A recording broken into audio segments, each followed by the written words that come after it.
hour, if I had to guess? It's about it's probably like 8 minutes. Hey everyone, welcome. Tim Anderson took a very sweet ball one from the most overrated pitcher in baseball. No, I'm kidding. I'm kidding. We're starting off with a bang. Clearly. No, hey, I am watching I'd say my least favorite.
Rager, baby. We're gonna get TOS by Twitch.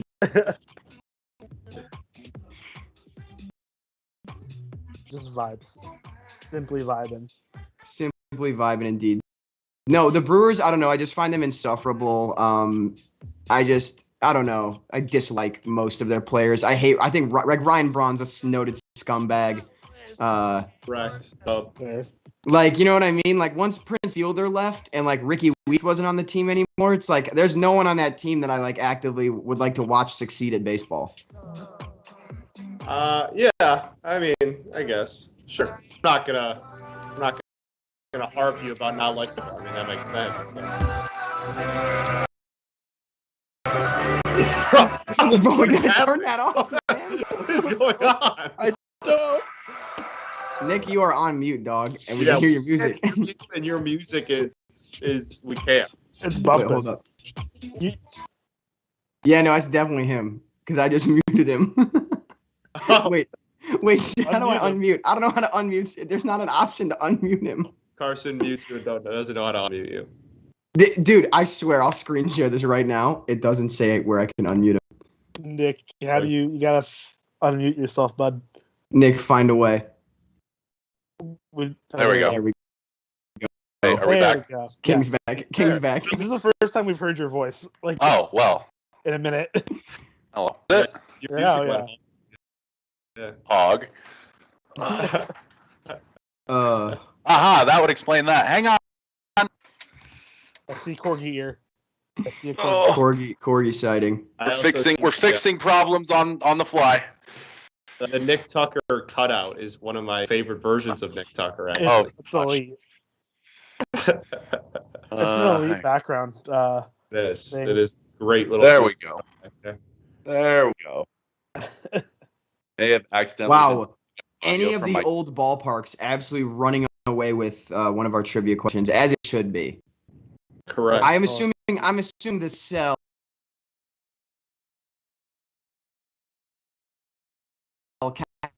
I miss when it was called the Cell too. I mean, I'm sure that every actual White Sox fan watching this or that I'm friends with is cursing me out that I didn't say Comiskey, but you know, before my time. Whatever. Before my time. Yeah. Also, Nick, how do you feel about the rumors of the Mariners trying to get Whit Merrifield? I feel as though the what it would cost to get Whit Merrifield, especially by some of our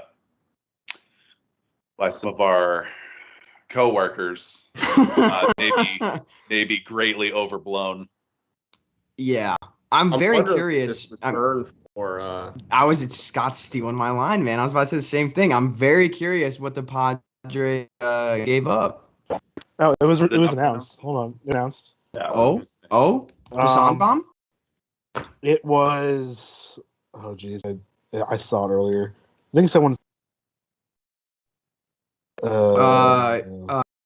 Tukubito Zawinski among players headed to the Pirates for Adam Frazier. Deals completed in medical review stage.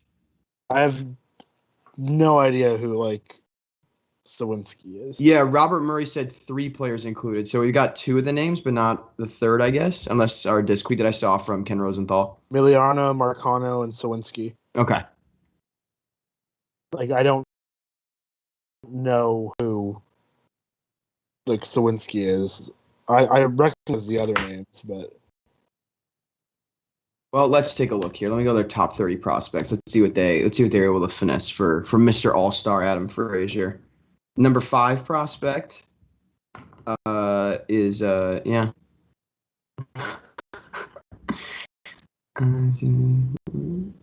This is quickly, well, not quickly, the opposite of quickly, turning into a very long at bat here.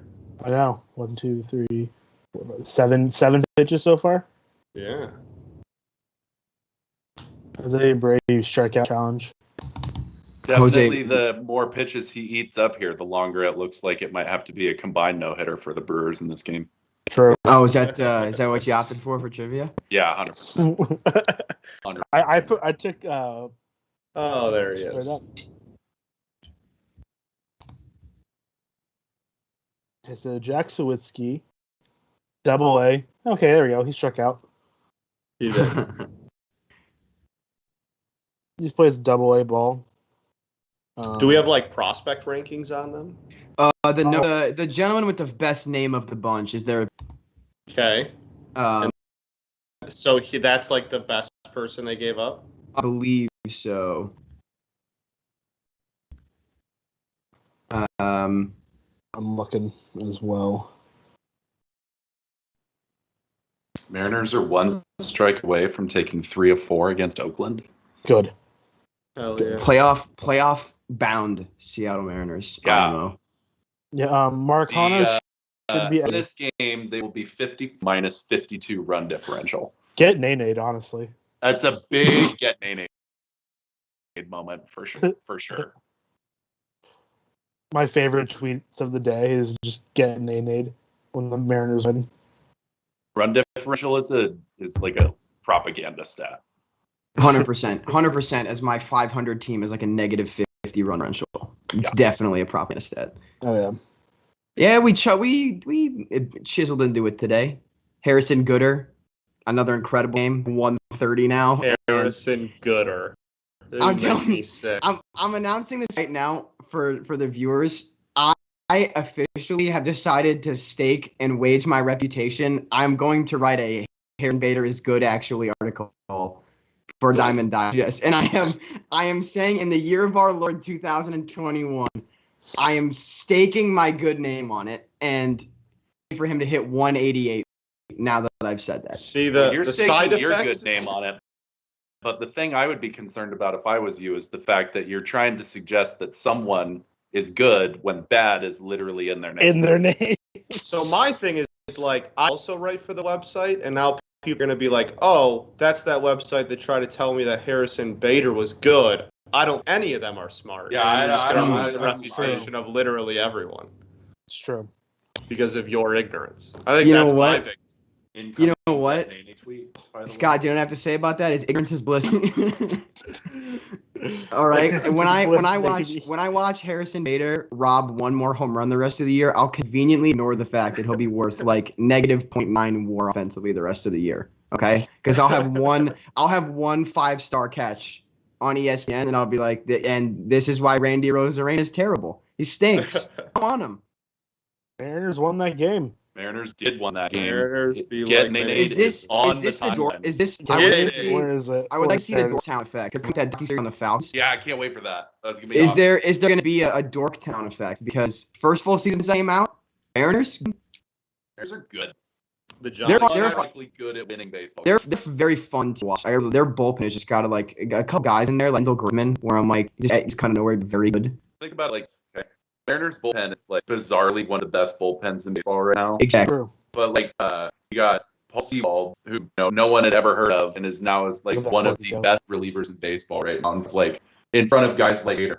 But it's so much deeper than that because 2/3 today, and then bullpen of JT Chargois, Casey Sadler, Anthony Misevich, and Drew Steckenrider combined for the remaining innings, only up 1 run and let me count it out, 2 hits to win the game.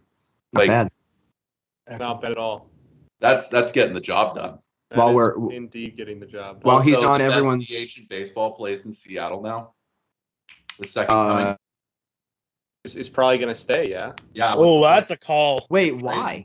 Can't go trading him. Well, don't trade him, but like, why would you? They got me Kyle Lewis and Kelnick, and then you also got Rodriguez coming up. Well, we're not going to Like- see Kyle Lewis again this year. No, I know. Oh, you mean trade? Like, okay, I thought you meant keep Haniger past like this season. I was like, Oh, well, yeah, maybe, but probably not. I was gonna say, Mike, I don't know where he'd play because, like, I mean, isn't the plan long term to move France to third and let Seager walk / retire? Well, the plan for third is free agency or possibly J-Ram. a young Jose Ramirez. J-Ram rumors have been swirling. J-Ram rumors are Scott absolutely Talked about today. swelling with pride at the notion of J-Ram not hitting in his division Scott anymore. Bentley is I would just like cry not if he was prepared for the happiness. amount of just like pure joy that would come from Nelson Cruz and J-Ram leaving in one trade deadline. Bro, it would be like sensory overload. Like I'm not. I'd be freaking out, man. It would truly be too much. There I would did be a lot forget- of Gabe Wake Up, New B-Man 416 videos. Dude, that video of the draft of the NHL draft was so funny, man. It was Like, good. oh, dude, like I I didn't. I was so not there. Tony La Russe is on the screen. Well, it was one of the moments where I was like, I lost like DM'd you and was like, because I was like, I thought maybe like, because I obviously I didn't watch your video yet, and so in my head I was like, I'm like, does Detroit know something that like everybody else doesn't with this? And I saw everyone on Twitter was like, what in God's name has just occurred? Yeah. Yeah. The perk of having Steve Eisman be your GM is he do crazy stuff like that, and you're just like, all right, like he's probably right. Also, like franchise legend, like he's you know, Like, I mean, literally assembled the team that's won the last 2 Stanley Cups. yeah, like, fair. that helps. And he did the same exact thing with Mo Sider. We took Mo Sider at 6 overall. He was projected to go like barely be a first round pick, like be a late 20s pick. We took him at 6, and now he's the #1 defensive prospect in all of hockey. Like he can do it. Go Kraken, baby. Hey, you know Oh, Kraken. I will say this though, Scott, you did not fumble the bag nearly as possibly hard as Montreal did. Despicable draft pick. Should Yes, not have absolutely. happened. Big time. So And I then from can, a pure hockey standpoint, the not nearly as bad because again, it's just hockey and the guy's actually a good person. I don't know what the hell the Ducks were doing. I'm not sure why they took McTavish at 3. That didn't make any sense at all. But regardless, yes, Montreal's pick was horrible What do you, for so, non-hockey reasons. so you guys are hockey people. What do you guys think about the Kraken's roster? Because I don't know nearly enough about hockey. I'm getting back into it with the Kraken. So like, it's really solid defensively. Like you know, they broke my heart by taking Vince Dunn instead of Tarasenko. I said that a little earlier. It's solid, but like the Vegas expand. I feel like you're lying to me. No, it's solid, but it's Oh, like no, not. It's solid, but not spectacular. Like the Vegas lineup when after the Vegas expansion draft was kind of like, holy shit! Like this is gonna be a team that's gonna be good. Like I could tell on paper they were gonna be good right away. Right. It's a little bit harder to see that with Seattle, but I don't think they're not going. You know, they're not gonna be in the basement. Like you know, It's very like a situation where the Kraken have like good bones. Like there's plenty of Yes. stuff. There's like moves to be made still. 100%. And that definitely there's- is like the organizational plan. It's just like they didn't use the expansion draft to build a juggernaut. Exactly. They used it Exactly. to put themselves in a position to go out and Build a future. and build beyond. Like they left themselves a lot of cap to play with, A ton. and they're going to. Yeah, so basically like Vegas, when they did their expansion draft, they just took the best player available from all 30 Yeah. teams and built a very good team that obviously made the Cup in its very first year of existence. The Kraken.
Went a lot more like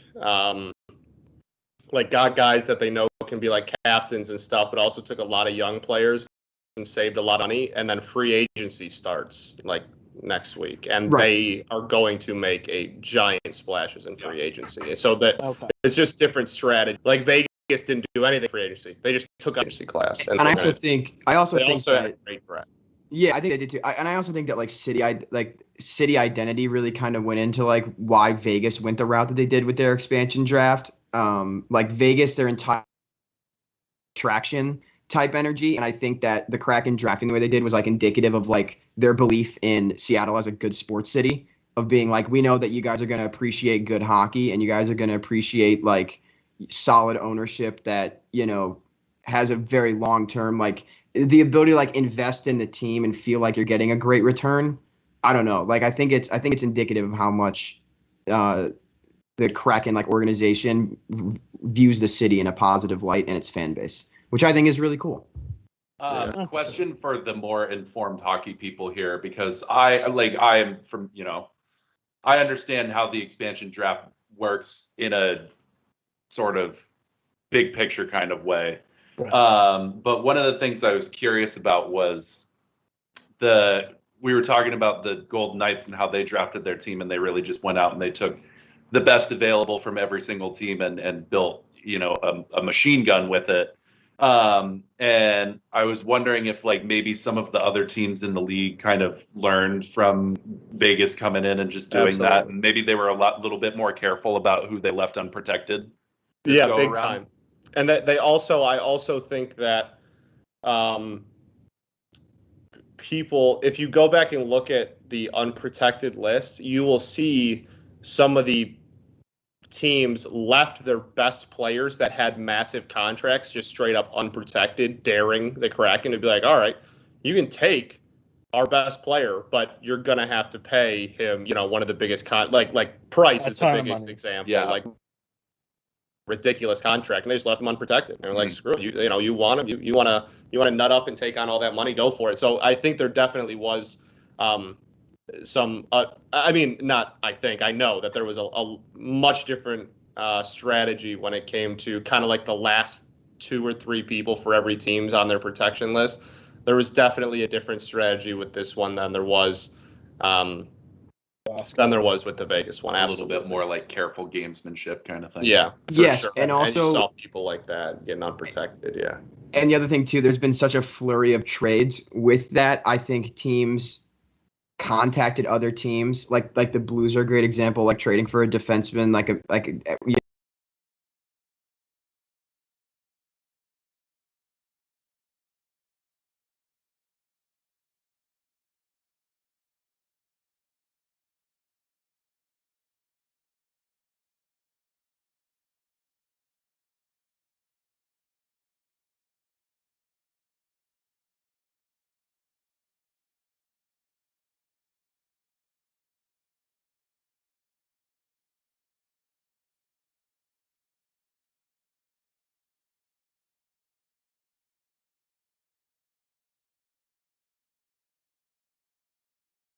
right around, like they knew that Dunn, once, they knew Dunn was probably going to be gone. They went out and we fleeced them in that trade. Good Lord. But like the teams like kind of knew, like, if we're going to leave this guy out, we're going to make sure that we have a contingency plan. Right. And so I think that there was a little bit more, this NHL offseason is a little bit, obviously they added an entire team. It's felt a little bit more active than normal with the amount of like trade stuff. Free agency is going to be huge for the Kraken. They're going to make. Yeah. They're gonna. Yeah. They put themselves in a very good position to make a lot of really good moves free agency here. It's actually like a rare thing where I get to. Like my dad always comes to me and is just like, "Hey, what's going on with the Mariners?" But now I get to. My dad's a huge hockey fan right now. Like, okay, there you go. Like he was always kind of a hockey fan. Canadian. But in the pandemic, he just became like a massive hockey fan. So I just need to go to my dad and be like, "Hey, like, what's going on with the Kraken?" And just like talk for 20 minutes at one point and just like sit there, just like rapidly scribbling down notes, just like, "All right, I'm an informed hockey fan now." Yeah, my dad, it's time to shine. Yeah, no, it's an exciting time for hockey. Yeah, Scott, I'll ask you that Blues Rangers trade. My God, man, I feel like we made out quite well. Don't get me wrong, I love Sandy Blade, but I was like, ooh, I kind of saw it. Yeah. Same thing with when we got Rhino. I was like, this feels like we did not overpay in the slightest. Yes, no, that was the Rangers just confused the hell out of me. They're one of the weirdest franchises in sports. I don't get it. Hockey just has more of those, though, I think, than like any other. Maybe like I feel like the NHL has it feels like the NHL has, like, at any point in time there can be 5 or 6 organizations that feel like they're being run exactly like the Knicks, and like there's just no explanation for it. It just happens. Yes, that's reasonable. I'm excited to get back into hockey. I was like kind of into hockey when I was like younger, and then I stopped caring. Like I was like 10. I'm like, I'm gonna turn my attention to like baseball and like basketball instead. Because growing up in California, like no one. The Houston Christian Wood Steelers. Yeah, correct. That is the team I root for. I have definitely struggled to find the time to like really like do my due diligence, my research on just like the Kraken in general. Like I'm like, I know the city's excited about them and I'm excited about them. But I have struggled to find the time to get like invested in them the way I want to get invested in them, just because the Mariners take up a lot of my time, and just like life in general takes up a lot of time. It's also harder to get into them when all you've seen from them right now is like guys in like dress shirts and ties with a hockey jersey slapped over it. Of like an abstract concept. And it's like, hello, I didn't know I'd be on your team 3 hours ago. But now I'm here. But I'm very excited. Like they did do a cool thing in the Mariners game on Thursday, where they had some of the new Kraken players. They had them in the booth. That's cool. During the Mariners game, because a couple of them threw out first pitch for that baseball game, and just got to listen to him like talk a little bit. And it was, Dave Sims kind of gave him some boilerplate athlete questions for them to just kind of take the ball and run, or take the puck and skate with a little bit. But it was cool just kind of like getting to know them just like a little bit more than I did, like a lot more than I did. So. Right. For sure. Yes, it's going to be a really cool thing for the city. That's going to be really fun, especially if they win early. It's going to be really, really fun. Yeah. Which is why I say, I think they're a playoff team. I think they're a playoff team. Yeah, they are. Yeah, they are. Like I don't want to say cup contender yet. I want to see how their free agency goes, but like it could happen. It could absolutely happen. And I mean, hockey is a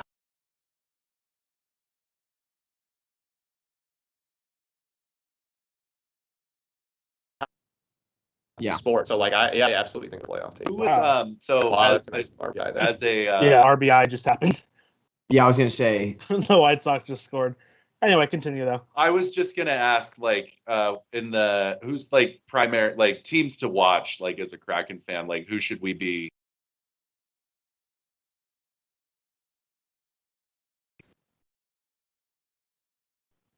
who are we going to be looking up at in the standings?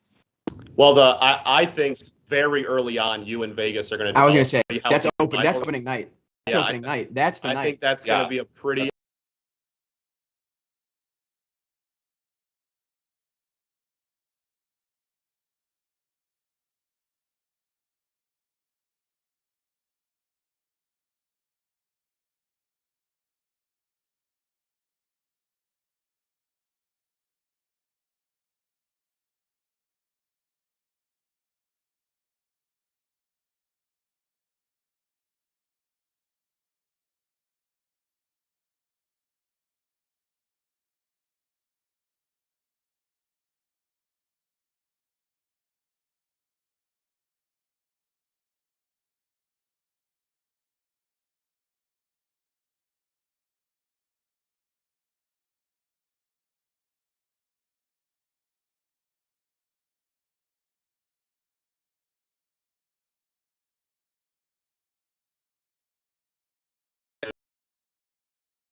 Every game, and because he can't do it all by himself, and they're also horrendous. They're also somehow horrendous at home, like very bad. Yeah. Like they were historically bad.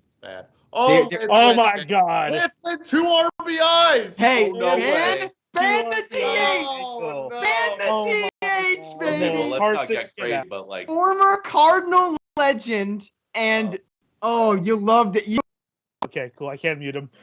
You know.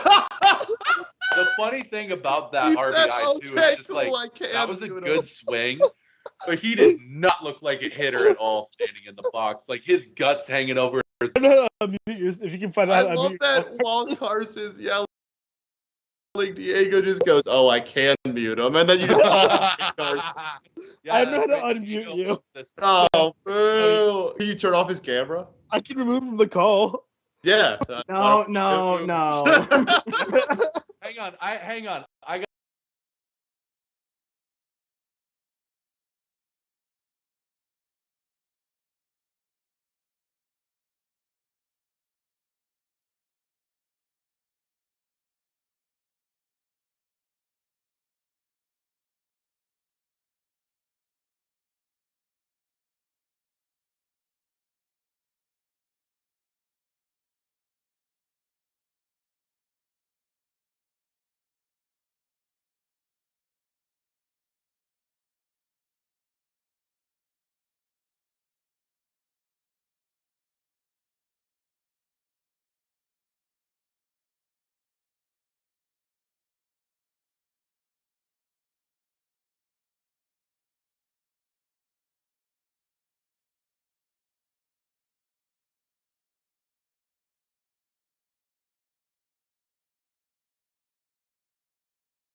Lance Lynn.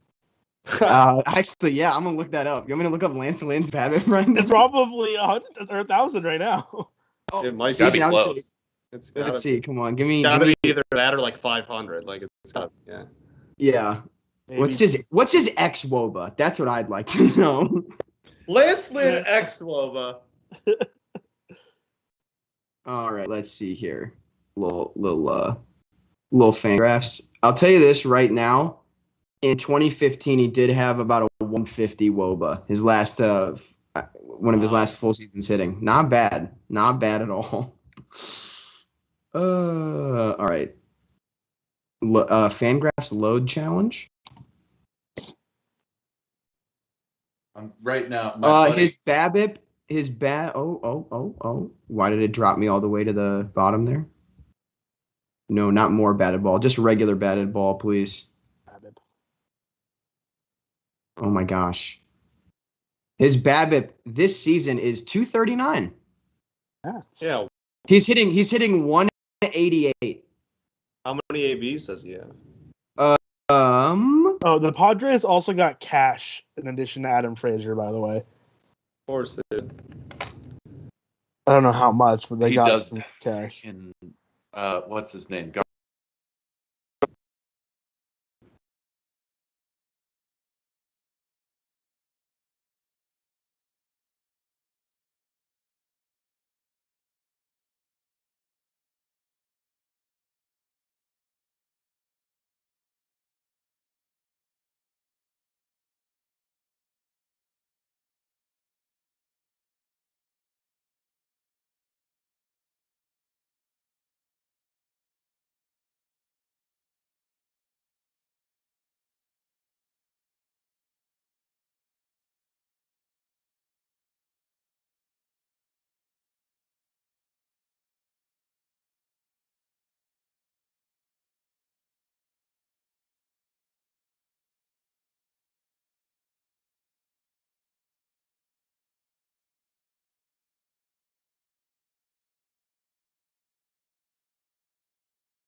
We do, really. Scenes. What's Yachty doing this year? Not great. He's doing Not great, Bob. It's bad.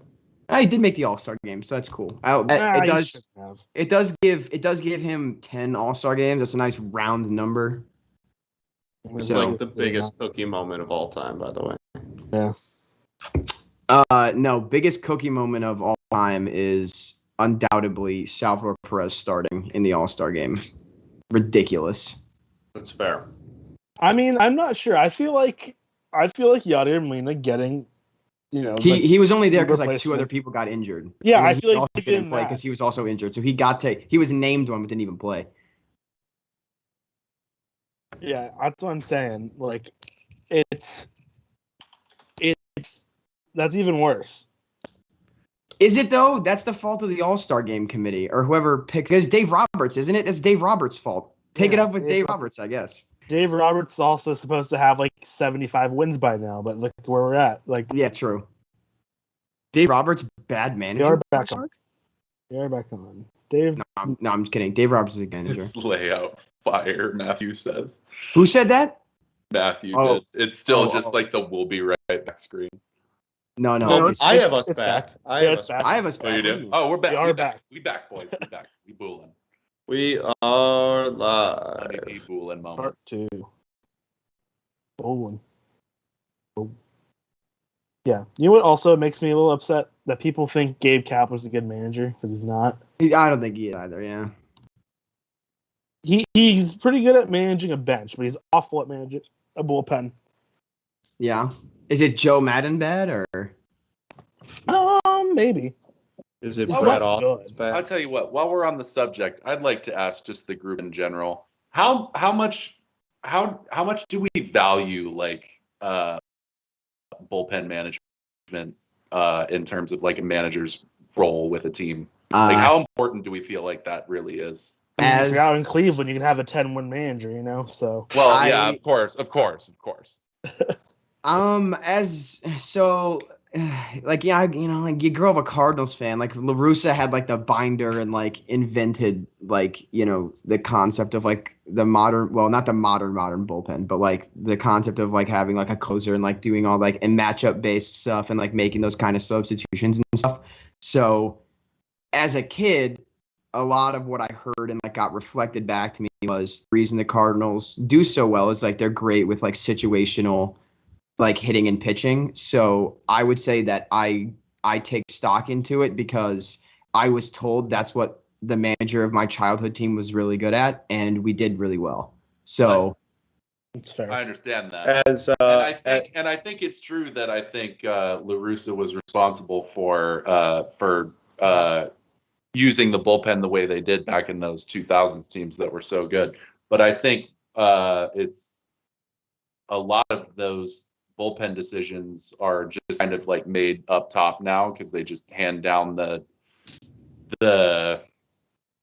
Advanced analytics or whatever. Yeah, the analytics are just like the matchup data and it's kind of a decision that's already made for them. And that's why I mentioned like the binder with La Russa. That's what he was like known for, because before the front office handed all that stuff down, he literally had the binder that was like, well, this guy is a career 7 for 38 against this, like Arthur Rhodes, for example. I'll just pull like a random reliever. This guy's 7 for 38 against Arthur Rhodes all time, even though advanced analytics says he hits against that side of the arm really well. He's terrible against Arthur Rhodes, so we're gonna put Arthur Rhodes in right now.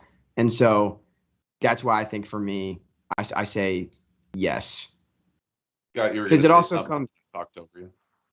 Yeah. No. I just as someone who had 1, 2, 3, 4 different postseason runs and due to pretty much single-handedly bullpen mismanagement, I would say that it's definitely prevalent in my evaluation of like a manager. But I also currently, to Nick's point, have a manager that is incredibly analytically inclined and now does listen to like analytics and stuff like that, and matchups and all that kind of stuff.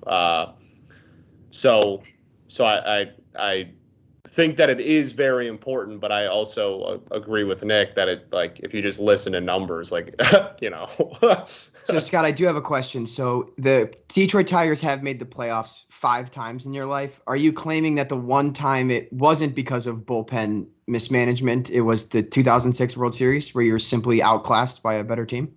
Is that what I'm hearing? I feel like no, this is a I was leading thinking question. 2012. I was when we also got swept in 4 games was the year that bullpen management had nothing to do with it. That was pretty. It didn't matter too much that year. And Pablo Sandoval hit 3 homers off Justin Verlander in a game. Like, Only I'd say 2 of that. them came off Justin. Yeah, facts. The third came off Al Albuquerque. That's a name. That- Man, I haven't heard that name in a minute. Al Albuquerque went a year and a half without giving up a single extra base hit and had a sub-2 ERA as a rookie, and then just absolutely gave up 1 homer and then just absolutely imploded on himself. feel like Al Albuquerque's parents really missed an opportunity to just give him a mononym and just let him go by his last name for the end of until the end of time. So Lance Lynn getting something thrown on him. Yes, fantastic. Albuquerque. So I mean, like, yeah, the 2006, that's the 2006 one probably is fair. The 2013 one was pretty much single-handedly just horrible bullpen management. That is fair. Yeah. 2014 was also, even though it was an ALDS sweep, we were winning at one point in all 3 games. David Price shoved, and the bullpen management was horrible then too. So, yeah, I do think it's important, but also, like, I mean, Nick is right. You know, if you just have someone that is analytically inclined and pays attention to numbers and isn't just righty lefty whatever and like that's it. You know, it's easier than it's ever been to find out information about bullpen matchups, I guess, is what I'm trying to say. Yeah, it's true. And my current manager is very good at it, so I didn't complain. No gripe with it currently. Let me ask you like this: like, what percentage of the managers and it's like it's easy to like inflate that number if your manager made like a poor bullpen decision, but like by just in like general terms, like what percentage of the manager's job do you feel is how much of their hang on, let me formulate this. The manager's job security threatened by one bad bullpen decision in like percentage terms? Depends on this. Are you saying playoffs? No, like one season of just bad. Kind of like down the stretch. Like we're starting to hit those late summer games. Like right now, like if someone in a playoff race makes a poor bullpen decision and it costs their team a game, like you think they're going to hear about it from the boss later that week? So I think. Oh, sorry, Diego. No, you go first. So like last week, Giants Dodgers, Kapler signed to put in Brebbia in a game where we're up by 5, but Brebbia struggled immensely, gives up 4 runs. We're up by 1 at that point, and then he watches Tyler Rogers warm up, and he clearly is missing the zone. Decides to put him in the game anyway, and then he gives up a 3-run walk-off home run to a division rival late in July. Mm-hmm. That, I think, probably gets, some attention because he's straight up like, yeah, I saw him. He didn't look great warming up in the bullpen. So you would think you'd warm up someone else, right? But no, he's Probably like, no. not a bad idea. Yeah, and he's like, I will go with them. And then he gets 3 batters, and then the game's over because he gives up 2 walks and a walk-off bomb. Yeah. And so, I think I was upset about it because I didn't like the first move in the 6th when he went to Brebbia, and then I'm like, if Rogers doesn't look good, and that came out after the game, it's like Rogers didn't look great warming up, but I went to him anyway. He's like, I believe in my guy, and I'm like, sure, it's good to believe in your guy, but also if he doesn't have it, he doesn't have it. Like, you can go to someone else. The same issue he had last year with Trevor Gott, and that's why we missed the playoffs last year, because he was super loyal to Trevor Gott as a closer for way too long, and it cost us enough games to where we ended up missing the playoffs last year because of it. Yeah. So I think Ausmus did that a lot, where he had to have his 7th, 8th, and 9th inning guys, and it didn't matter. And I was like, dude, you're driving me insane. Yeah. You gotta stop. Is Brad Ausmus responsible for at least partially responsible for your love affair for Gregory Soto? Is having that guy that can get put in anywhere and get the job done? Is that? Have you seen Gregory Soto? Gregory Soto. No, my Brad Ausmus has 0 credit to anything in my life. That's fair. No, Ausmus. Ausmus is single-handedly. Maybe not single-handedly. Ausmus is very largely responsible for the 2016 Tigers not making the postseason. And I would, if it was late enough in the evening and I had enough sodas, I would say single-handedly responsible.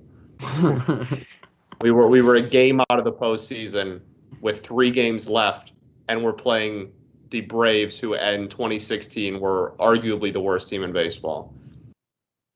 And yeah. So that and that was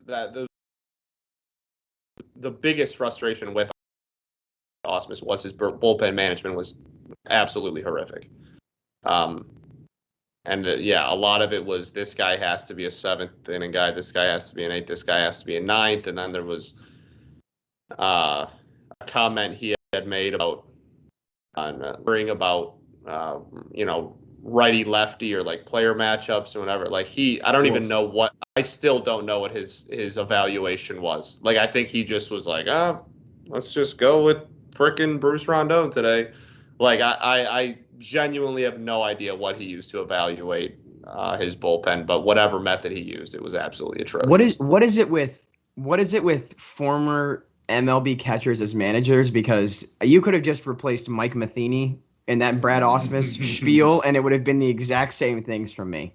I think that's pretty much just like what every manager is.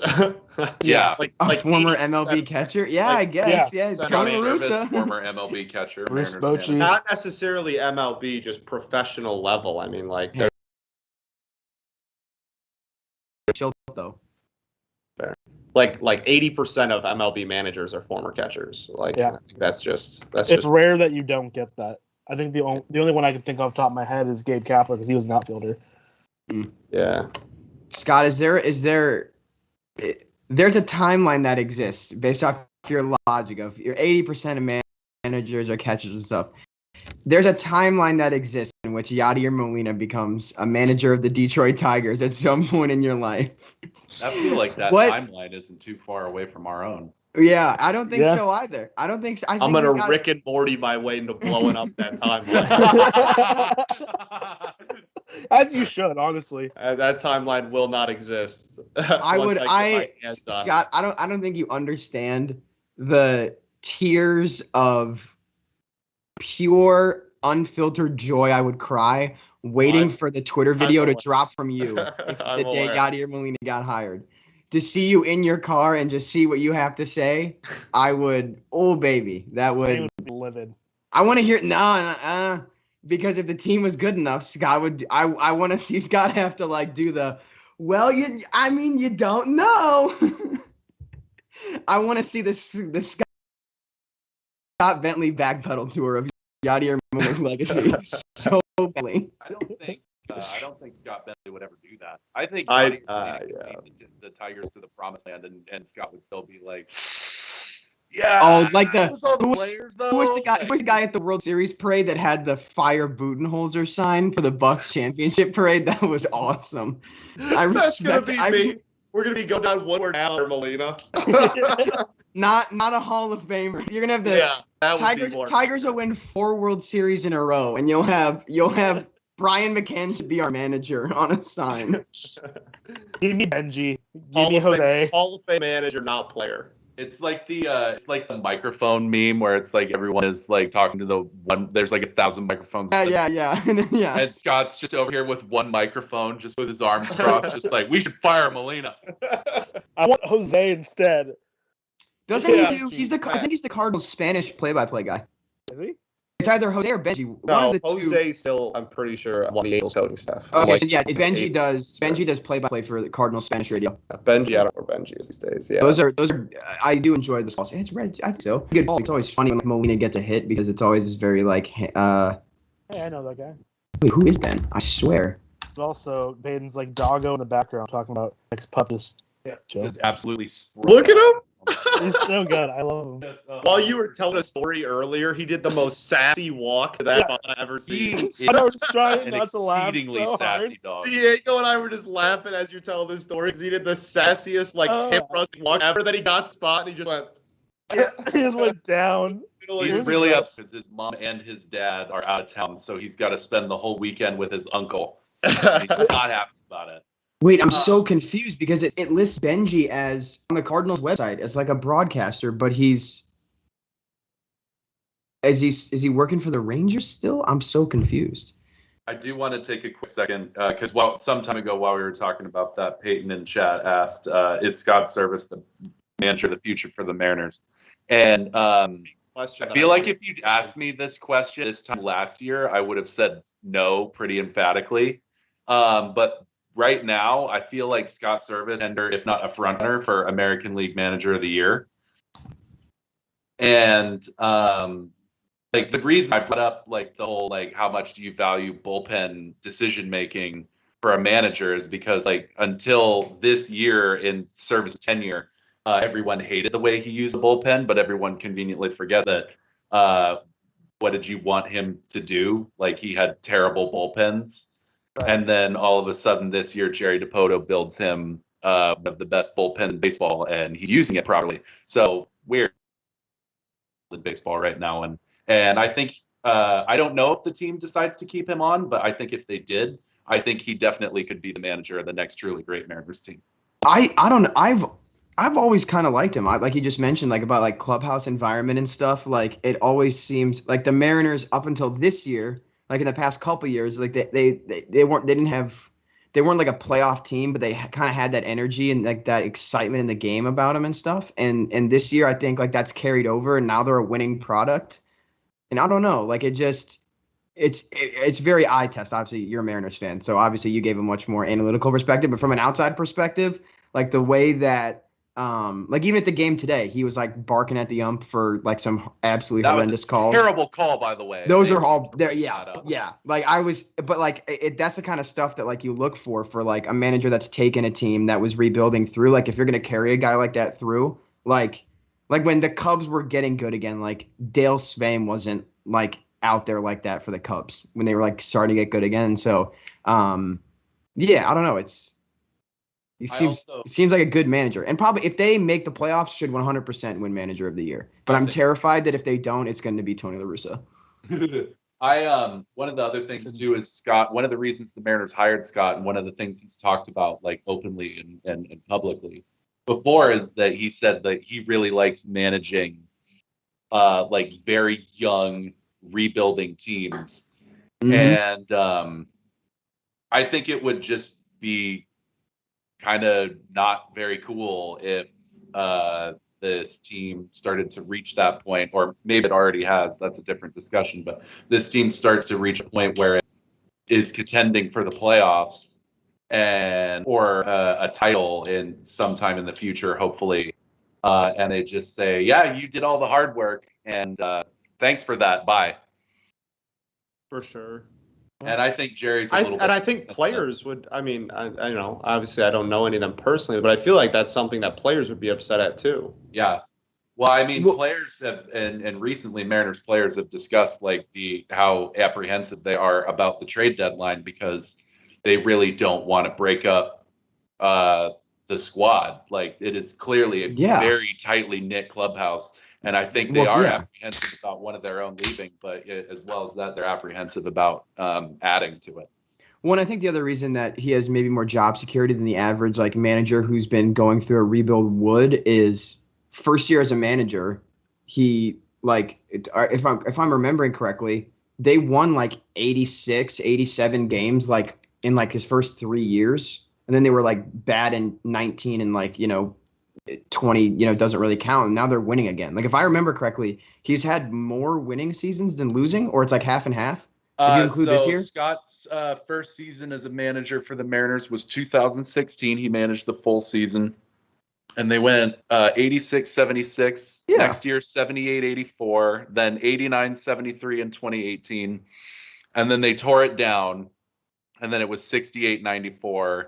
And then however you want to count 2020, but we did go 27-33 that year. And now that's not terrible. 8 games over 500. Yeah, like that's what I'm saying. Like that's a good manager. That's someone who he's proven that when you have a team that is actively trying to compete for the playoffs, can win. I think he took that, like those Mariners rosters, and he just seems like the kind of manager that gets the most out of his team. And I think it'd be silly. And maybe he doesn't. Scott did first, and I saw the swing. It's a pitcher's frenzy. It's just there's pitchers everywhere. Pitchers on base paths where they don't belong. Here a pitcher, there a pitcher, everywhere a pitcher. Oh, the pitchers can't stop breaking. Scott, your I thought the way he swung, I thought it was gone, and then it's like, oh, it's just a blue. Oh no! It's in the show when you hit a perfect fly ball with a pitcher and it goes into shallow left field. I feel like I'm in the Last Dance documentary right now, just hitting the argue with the results. Like the Dennis Rodman, argue. Yeah. Hey. When I see pitchers hit, every time I do, hey, Lance Lynn's gonna do this, boom, ball goes opposite field. Brandon Woodard, makes good contact, boom, blue base hit, boom, goes over here, boom. Hey, pitchers, they're hitting it to all corners of the outfield. Doesn't matter where. That's ball placement. You know what? You guys, here's the thing. You guys are like, oh.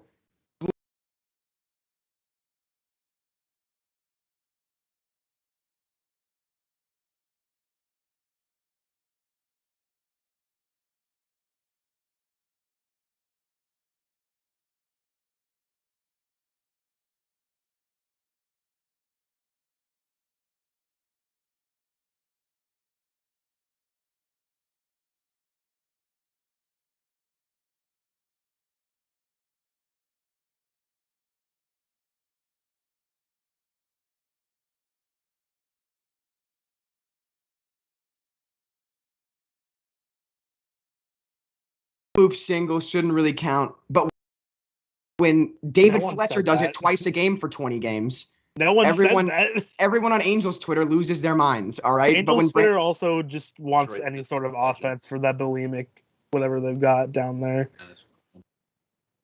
That's David Fletcher slander. Don't get me wrong. I love David Fletcher, but would you like David Fletcher? Nick, what's your opinion of David Fletcher? Colton Wong, blue base hit. I just love everybody, all three of us, like, I like David Fletcher. I love David Fletcher. Oh, yeah. And Nick's just silent. I would back to the Pablo Sandoval moment. There's part of me that's perfectly if the Mariners had David Fletcher, I would love him. But there's also the current concern that's just if the Mariners went out and got him, he would just immediately become the next Sean Figgins, and I'm not interested. Former Angels on the Mariners have an incredibly checkered I'm just surprised you just said that name on air. I know. So I'm surprised that you actually acknowledged. Hey, Peyton, in the VOD, can you throw a bleep on that? So when I was a little kid, I pronounced that player's name as little. I pronounced it as Chrome Figs. And right when I was 4 years old, and I so badly wish that was his name, because that would have been jersey. Dude, I would have owned a Chrome Figs jersey.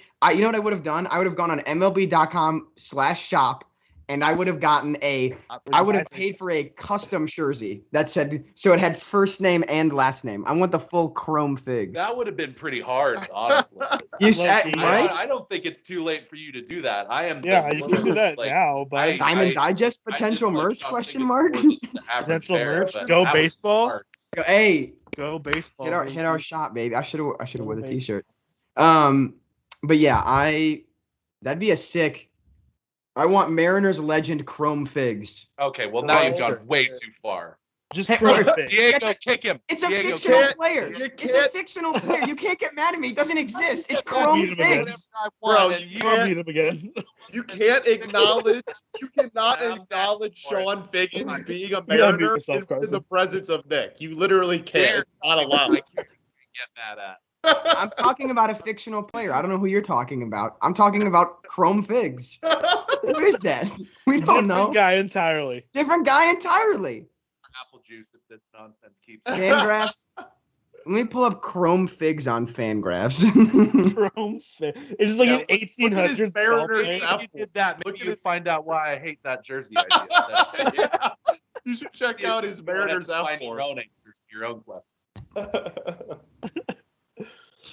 I just like the idea that Chrome Figs is an actual ball player who played in the 1800s somewhere. As do I. I do enjoy that very much.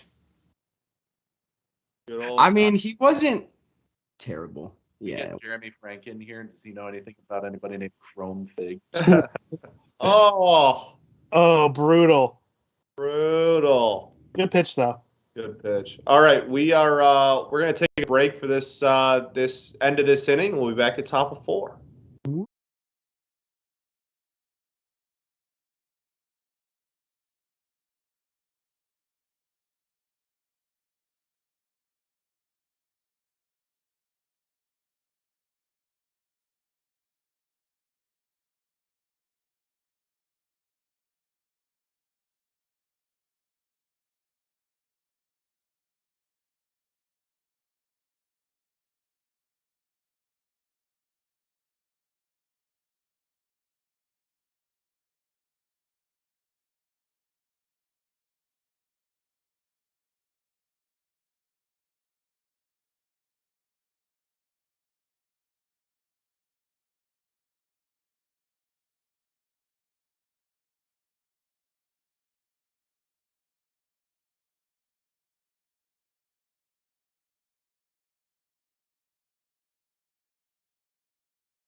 Scott for Halloween, please go as the purple Wiggles guy. I was gonna say I'll do a wake up Scott segment for every second.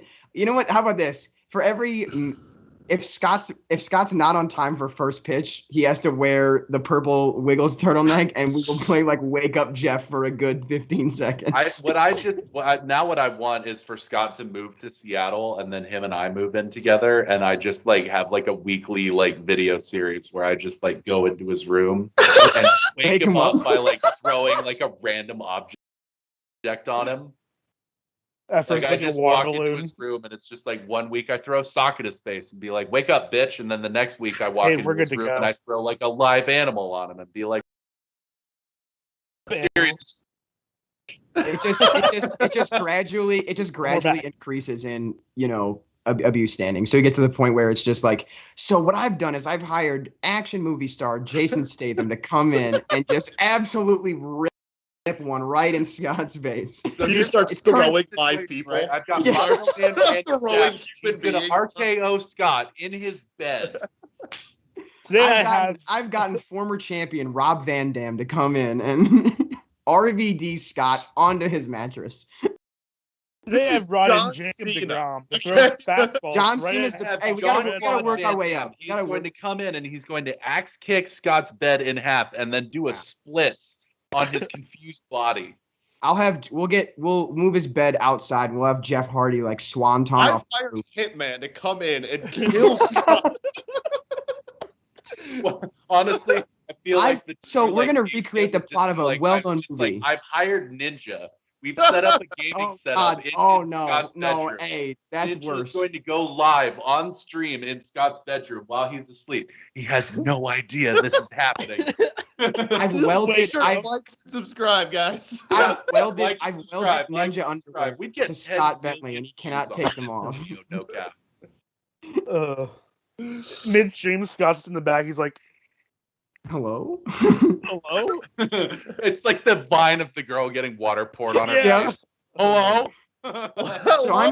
So I'm here with Liam Neeson, and what we've done is we've kidnapped Scott's entire extended family, and if he doesn't.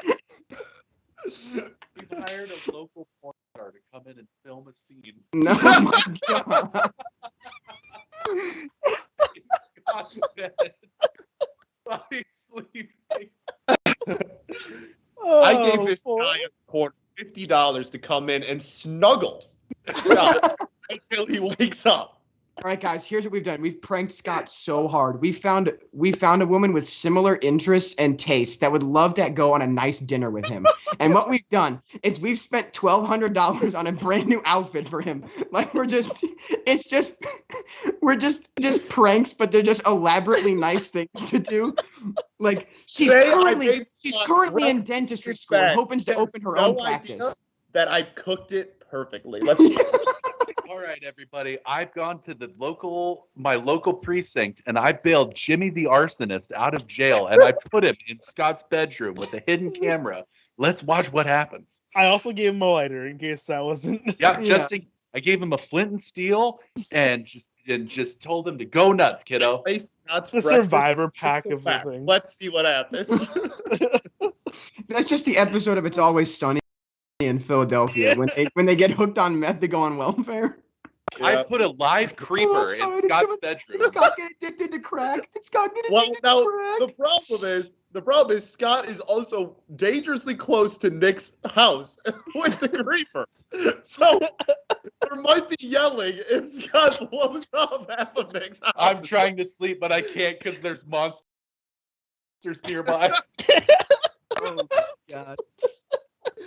I feel like we've gotten a little bit off track. But okay. No, I think we're very on track. No, we're doing the Lord's work here. We're halfway through the apple juice episode. If anyone in the chat has other elaborate pranks, whether they're incredibly mean or incredibly nice to do to Scott, just let us know. We're here. We've actually paid off all of Scott's rent for the next 7 months. Yeah. I hired my local marching band. See this? You might think it's a fake finger. We just cut off Scott's finger. Let's see how long it takes him to notice. And just your thumb too. So you're just like, oh. One day we surgically swapped Scott's I put a hand cow's head in Scott's head. Lord of the Fly style, like a set on a stick, just in the middle of his room. We put 3 live snakes in his bed and Sharpied 1, 2, and 4 on them. Let's see what. I bought 5,000 ladybugs off of Instagram. We're gonna funnel them in under his door. We're gonna watch what happens. I've acquired a live beehive through the mail, and once it's designed, the box is designed to break upon contact with the ground. So I'm going to throw it in his room. I've hired Mike Breen to come in and start commentating the basketball game in Scott's bedroom while he's No, here, you know what? You know what will devastate Scott? I've hired David Eckstein to be Scott Bentley's personal assistant for the rest of his life. This is no longer funny. I can't afford David Eckstein for the rest of his life. I'm pretty David sure you Eckstein can could, come in man. for I don't know what 20 the going minutes rate. and he can have half of the ad revenue. Is This is David no Eckstein longer on a business. Cameo? I might order Scott a David Burger? Eckstein cameo. Burger me? Fine. You cut off my finger? Fine. David Eckstein? No longer. We've gone too far. Anyway, Well, this that's trivia, fun. by the way, guys. Mike Breen yelling "bang" in Bang! I stubbed my toe. You just from the downstairs. You just hear bang. No regard for human life. Then we have messed Dang, with Scott David after Eckstein dark, doesn't where have we a. just go in and we like mess up stuff in Scott's bedroom before he goes to bed and film that. If What you're we've done is we've looking moved. David Eckstein cameo, and you don't think all of my friends have been trying to convince him of it through DMs and such for the Okay, last all right. 3 years. Well, now I know who to contact about like getting David Eckstein on the channel. Yeah, exactly. No, I'm Well, trying to think. Your pressure trying to works, get him to everybody. a Is what I'm cameo saying. and trying to find a way to get him to do a happy birthday or whatever cameo for me for literally years at this point, It's with a snap, bro. because that's what friends do. That is exactly what friends do. All right. Definition What of else are friendship. friends for? Truly. Oh man. No, Same not, Same with R. Get him to do one as well for me for a while. Mm. you know what we should do is Ryan Howard on Cameo, because I'll if I can get into slander J-Roy, that might be my And favorite. get Ryan Howard to say J-Roy, you suck. That would be my favorite video of all time. Oh, absolutely. Let's see. Ryan Howard's on Cameo. Let's see what the rate is. I will pitch in. I will slam. Will do. Oh, Yeah, hey, I'm out. He's not currently taking cameos, but I'm gonna send my email so I know when he was available. Yeah. Or Jay would be fine too.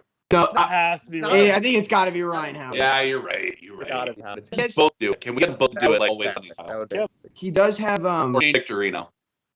Or Bryce Harper. Is I'm Bryce not Harper on giving Cameo? Shane Victorino money, just so we're clear. Is Bryce Harper available on Cameo?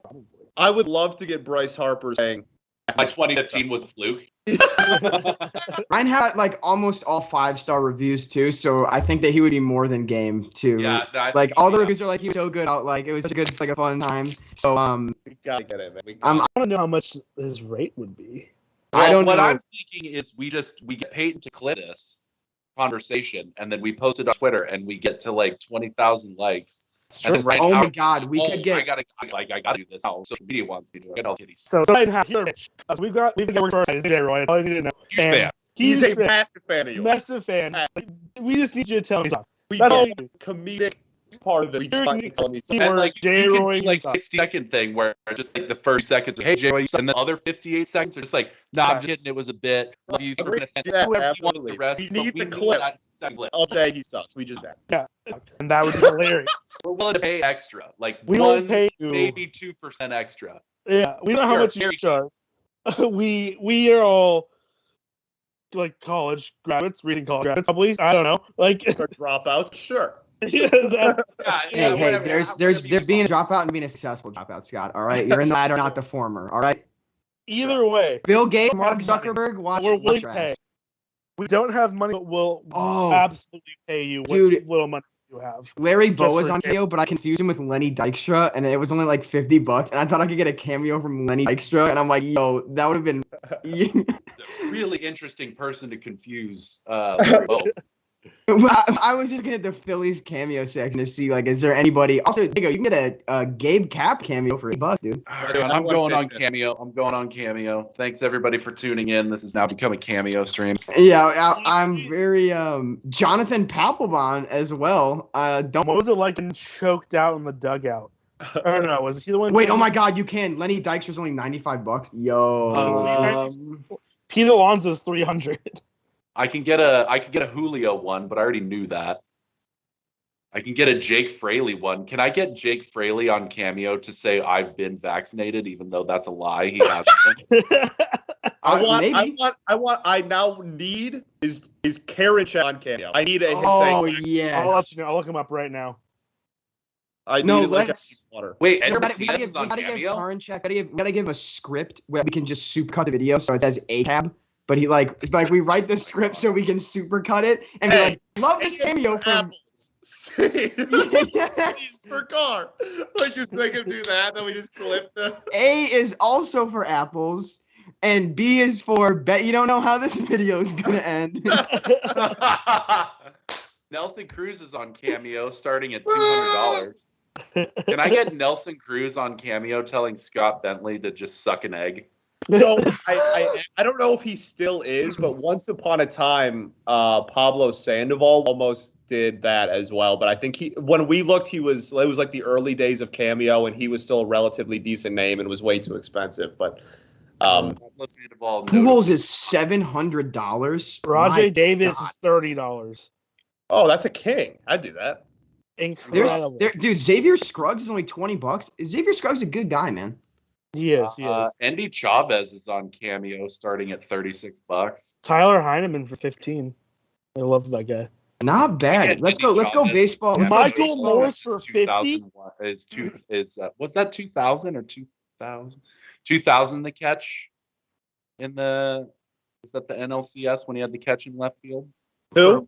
Andy Chavez. Yes, that would have been 2000. Yeah. Can I get him on Cameo telling us that catch is the greatest catch of all time? And then I'm sure you can. Gerardo I'm sure Parra. he can. Is Rachel Luban cameo? Can we get hurt? Not Chris interested in that one. for Really? 250. Hunter Pence. Derek Holland for 75. Wait, how much is Hunter Pence? 250. Oh, It's expensive. Dude, I don't know who some of these people are, and I feel like I have a pretty decent grip on. The one of the reporters for NBC Sports Chicago is on Cameo. Nice. Cool, man. oh shoot. Austin Jackson, $20. Austin Jackson's a good ball player. Eric Sim, King of JUCO on Twitter, $10. Dang. I was very pleased when. Well, I actually don't even want to say it because, like, if he is now, then there. I don't want to manifest that. But the back in the day, not back, like I don't know, a year ago. Back in the day. Yeah. I don't. Doing like getting cameos of like people that my friend groups hate is like one of our like obviously as you can tell one of our like favorite things to do. I believe Right. that. Yeah. And so yeah, there was a time when it was looking very much like there could have been a Ryan Rayburn cameo in my life, and I'm very glad that did not happen. I bet. Yo, Scott, how'd that go over? I would literally not care at all. Like, Not care at all? I would have zero emotion towards that. Yeah, I just found Austin Jackson, like you were saying earlier. Ajax, baby. Ken Emanuel, isn't that the pitcher for the Astros right now? The rookie? I Yeah. believe. Yeah. Yeah, $20 cameo. Rajay Davis, $30. King. Royce Lewis for 25. Dude, imagine if Angel Hernandez had a cameo. That Oh my is one God. I would That would pay not for. be okay. I would tell him to say horrible stuff. John Ryan Murphy is in cameo. I know our producer Peyton just pointed out Dave Sims is on Cameo, and I noticed that, and I actually already have a thought on how I'm gonna. I'm not gonna say it on stream. Someone will steal my idea. That's fair. Dan cool. You want to Do with that information what y'all. Sterling Sharp is doing. Denard Span too. What? He's a pitcher for the Marlins. Wait, Denard Span is on Cameo? Oh, Mariners yeah. legend, Denard Span? Giants legend Denard Span. Mariners legend, Denard Span? Oh, Brett Phillips is on Cameo. That's a guy I'd get a That's cameo nice. from. Big time. Sterling That dude Sharp BP? He's doing Bobby Valentine's on Cameo. That's a name. Can I get him to do a cameo with the mustache on? Angels That's a Lemon serious Steven question. Cishek. That's a serious. I mean, maybe, probably, honestly. Can I get Steve Cishek to do a cameo for Christian? I was just gonna say that. That It's- should be who we do it for. Yeah, It's or only Garrett. 25 It's We only have to do $25. that now. Len I'll Casper combine- for wait, hang on. $50. Len Casper's. I feel like he's underselling himself a little bit. Len's got a Steve decent Cishek resume is on him. Only $25. I'm just saying. That's what I'm saying, dude. Boog, you can get a cameo from the former and current Cubs team for $100. Michael Morse for $50.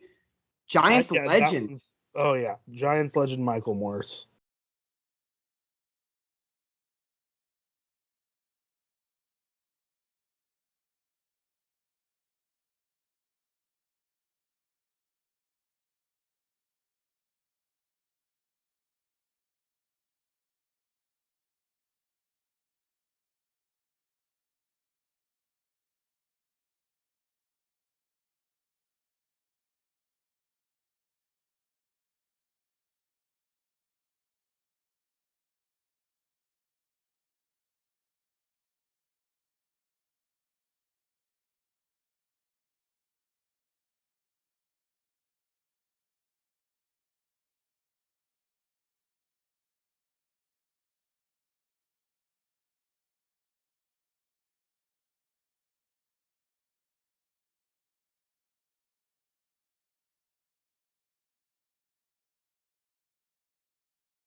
God, Jim Morris. Omar Scal only $30. So Scott, Steve Yes. Cishek starts at $25. Just by the Yeah. way. I'm down, man. I'll go 50 on it with you. All right, I'll go. Oh, Ozzy 50. Ozzy Oh, Guillen for okay. $50. That's a good. Loves Rose. Pat Chris Hughes, Rose. $60. Why is the Cubs team like so affordable? Because They they got sh- bad. No, Yo, no, bro. Good Pat broadcasting, Hughes, man. Why did you dominate the Tigers your whole life? Jesus Luzardo's on here. It's bad news. Unieski Betancourt isn't available for cameo. Eric Gagne's on Cameo. Steve Largent is though. That's electric, honestly. Carl God, Edwards. on there's dope. Derek Bill Holland is on Oh, here. guys, Lance Lynn's up. Oh, Oh, best guy, year in the babe. Change the channel. babe, wake up! New Lance Lynn at bat. Babe, go to sleep. New Lance Lynn at bat. Babe, Lance snore Lynn is louder. back and still not looking very hitterish. Mark Hanna, That was $30. Garrett. You say that like he doesn't have a 2-run single in tonight's game. So Garrett said that the hose is still running. Good.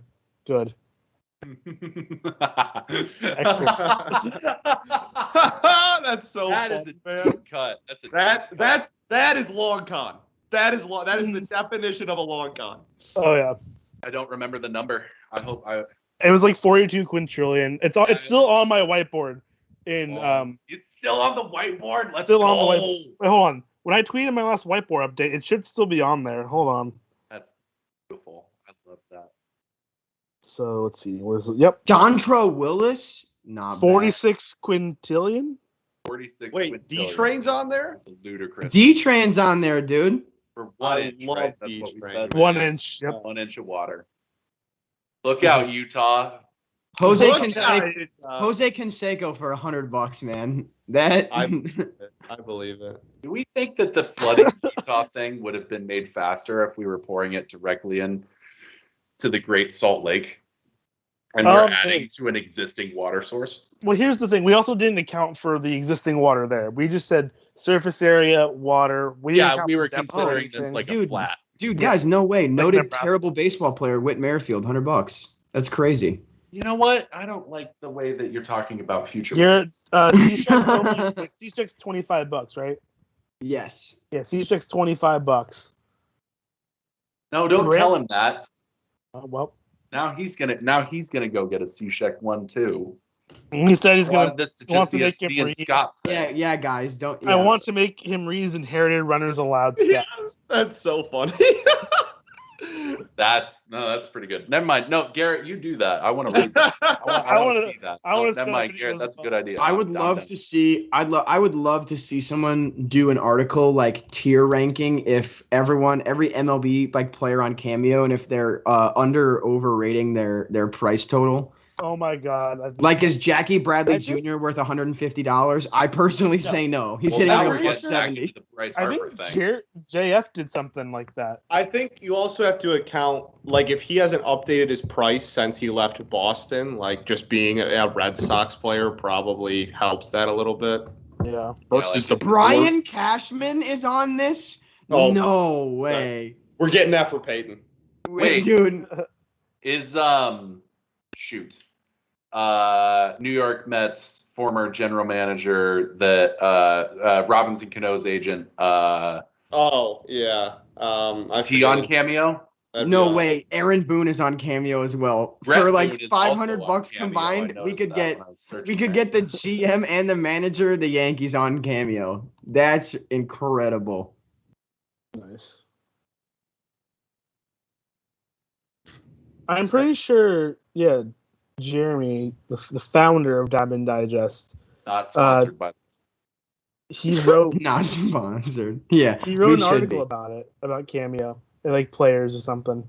If I'm remembering it correctly, I could be completely off base with this, but yeah, the most valuable MLB players on Cameo, September 6, 2019. Yeah, that's what I know. Does it say he was the least valuable? Because like Yeah, he did. Hold on. Let me see. What was It's the supposed It's 20 feet deep. At So- the deepest. That can't possibly be right. what happened? Garrett in the chat just said the Great Salt Lake is at its deepest 20 feet. That can't possibly be true. It could be. You ever Googling. taste the Great Salt Lake? It's very No. salty. Fun fact: it Very is salty. 33 feet is Scott, deep. Suck an egg, Scott, Garrett. aren't the Great Lakes? Scott, aren't the Great Lakes like so cool, dude? Yeah, Or, man. Hell Yeah, yeah. Anyway, What do you get? Hey, what do y'all know about the Great Lakes? Oh, I know about the Great Salt Lake. yeah, yeah. Yeah. Singular. That's all. My lakes put the Salt Lake to shame. Yeah, well, all right, what's it? Is it Erie? That's the closest one to you, right? The closest one to me, I guess. No.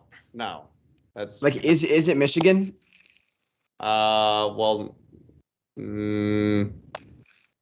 that's a good question. I Because guess it's like, I can tell you for a fact it's Michigan for me, but well, yeah. No, there's no way it's Michigan for me. Actually, that's ridiculous. I'm on the east side of the state.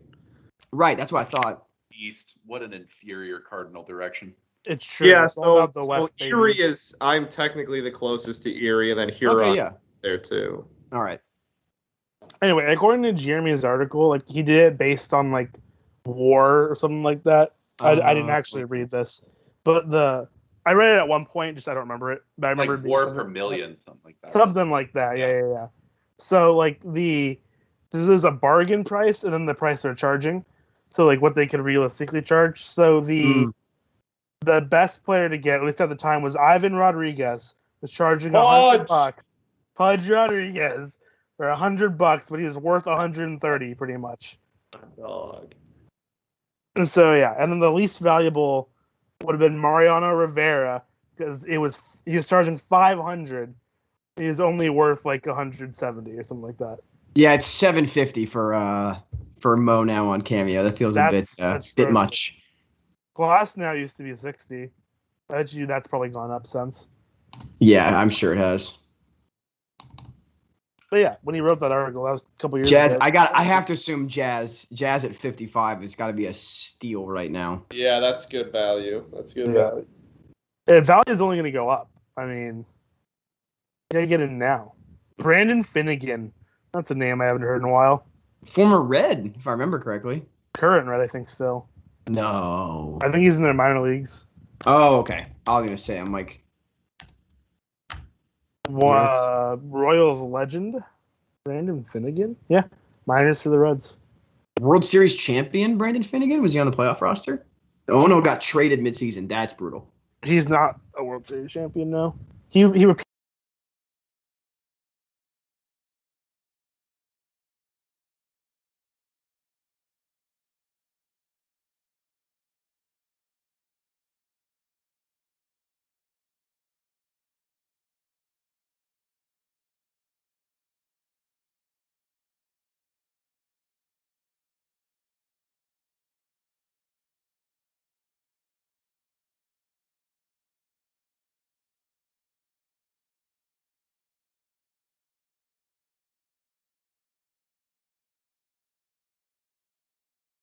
Here in the World Series in 2014.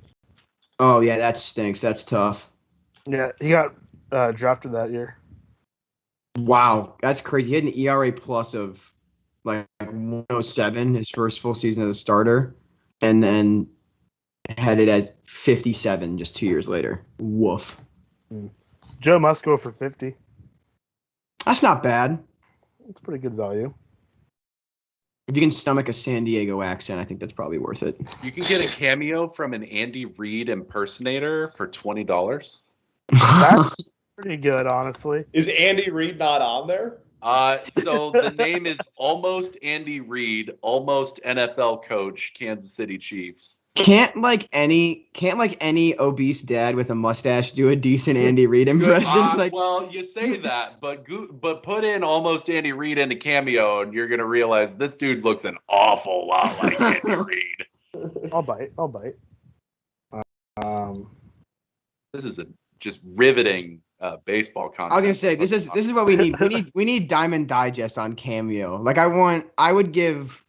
Oh please, yeah, for sure. I'd give some money, but like here's the rules with us being on Cameo. We can only say things that like physically pain us to say.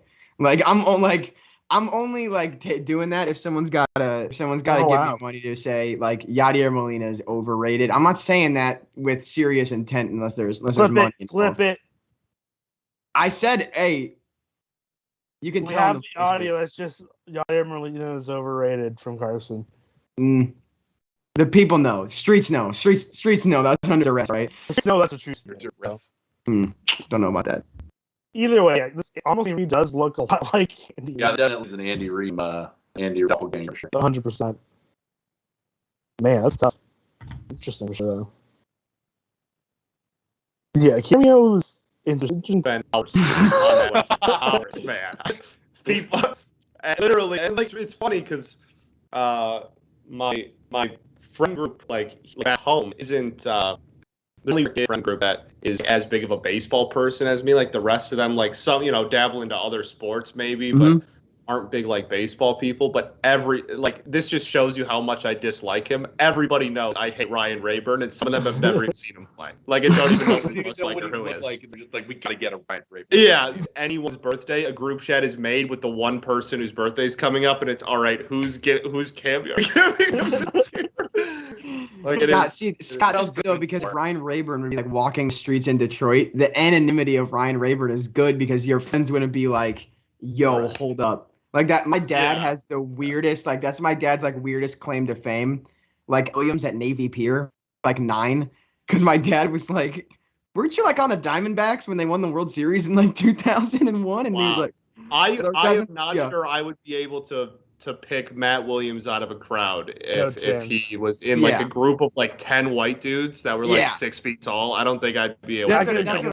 So that that's be blessed that you don't have a friend that can pull the random MLB player off the street because that would be brutal. Hey, aren't you this guy?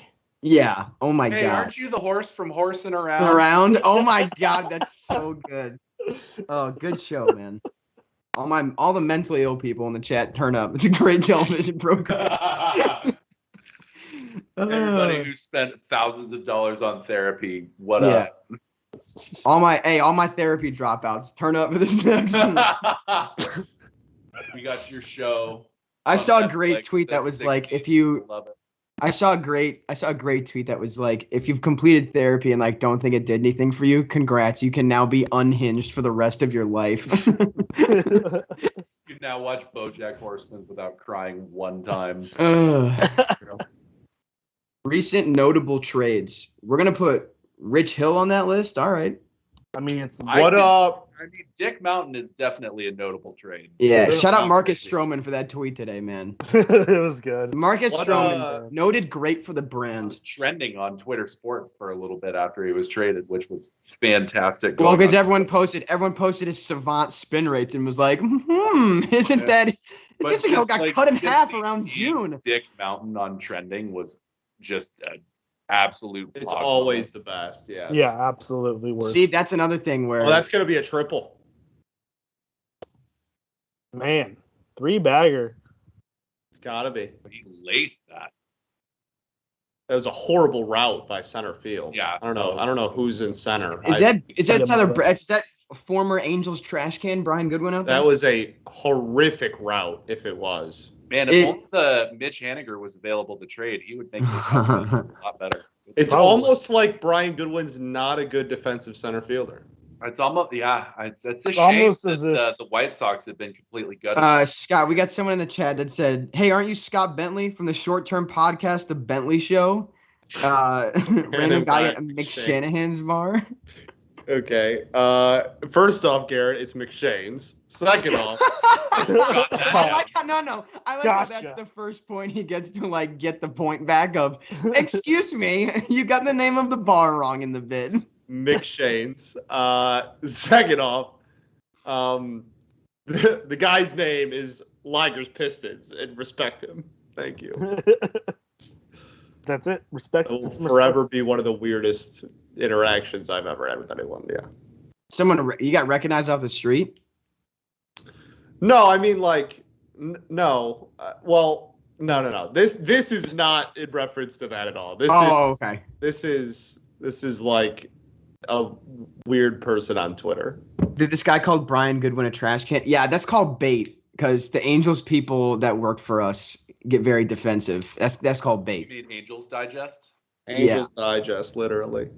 No, Scott, you want to talk about the most embarrassing thing that's ever happened to me is someone recognized me when I was like here in Iowa City. I was like out at the bars and someone was like, "Hey, I'm pretty sure I follow you on Twitter." And I'm like, I just hated hearing that. And I don't know why, but like it just felt so embarrassing to be like, that's great that's how I'm sorry. Aren't you I a have short to king ask: on is Twitter? Jackie Bradley Jr. Does he have like a diamond I- in his Yeah. beard or something? Oh, yeah, he got He something. certainly does. Okay, just making sure we were all on the Yeah, same. is that you can get a piercing right there. Is that just a piercing he has? I think maybe? it looks like it. It Yeah. kind of looked like a dribble of spit. So like, Could be Yeah, both. maybe. Can we get Jackie Bradley Jr. to lick his piercing on Cameo? Is that too far? for I 150 bucks, he might as well. All right. I know, like you probably would. You probably would. Man, that's horrific. But also, like, I'll contribute. Lance Lynn, don't look out of breath challenge. Impossible. Yeah, truly. He's too busy. He's too busy He's thinking too busy. about how he's going to make himself look hitterish in his next at bat. Hey, he doesn't need to do jack shit to look hitter.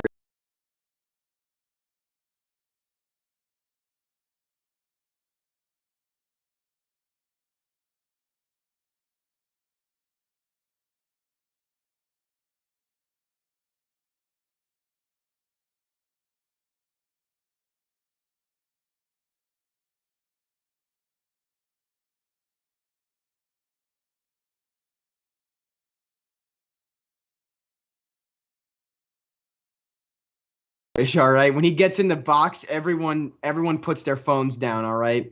That's Look, must watch Lance TV. Lynn is batting again. No, where's the meme with the couple on the date? Like the guy in the Astros t-shirt with the sunglasses that's like explaining to his girlfriend. Oh my God, yeah. Babe, what you don't understand is Lance Lynn had a 2-run. Do you know his win probability as a hitter is the highest of anyone in the game so far? This is why we shouldn't have the DH. I'm I will mute you again. in real. real time right now. I'm going to Mike's Twitter feed right now. Michael Bauman, host of the Ringer MLB show, biggest Lance Lynn fan in the world. See what he's saying about this start.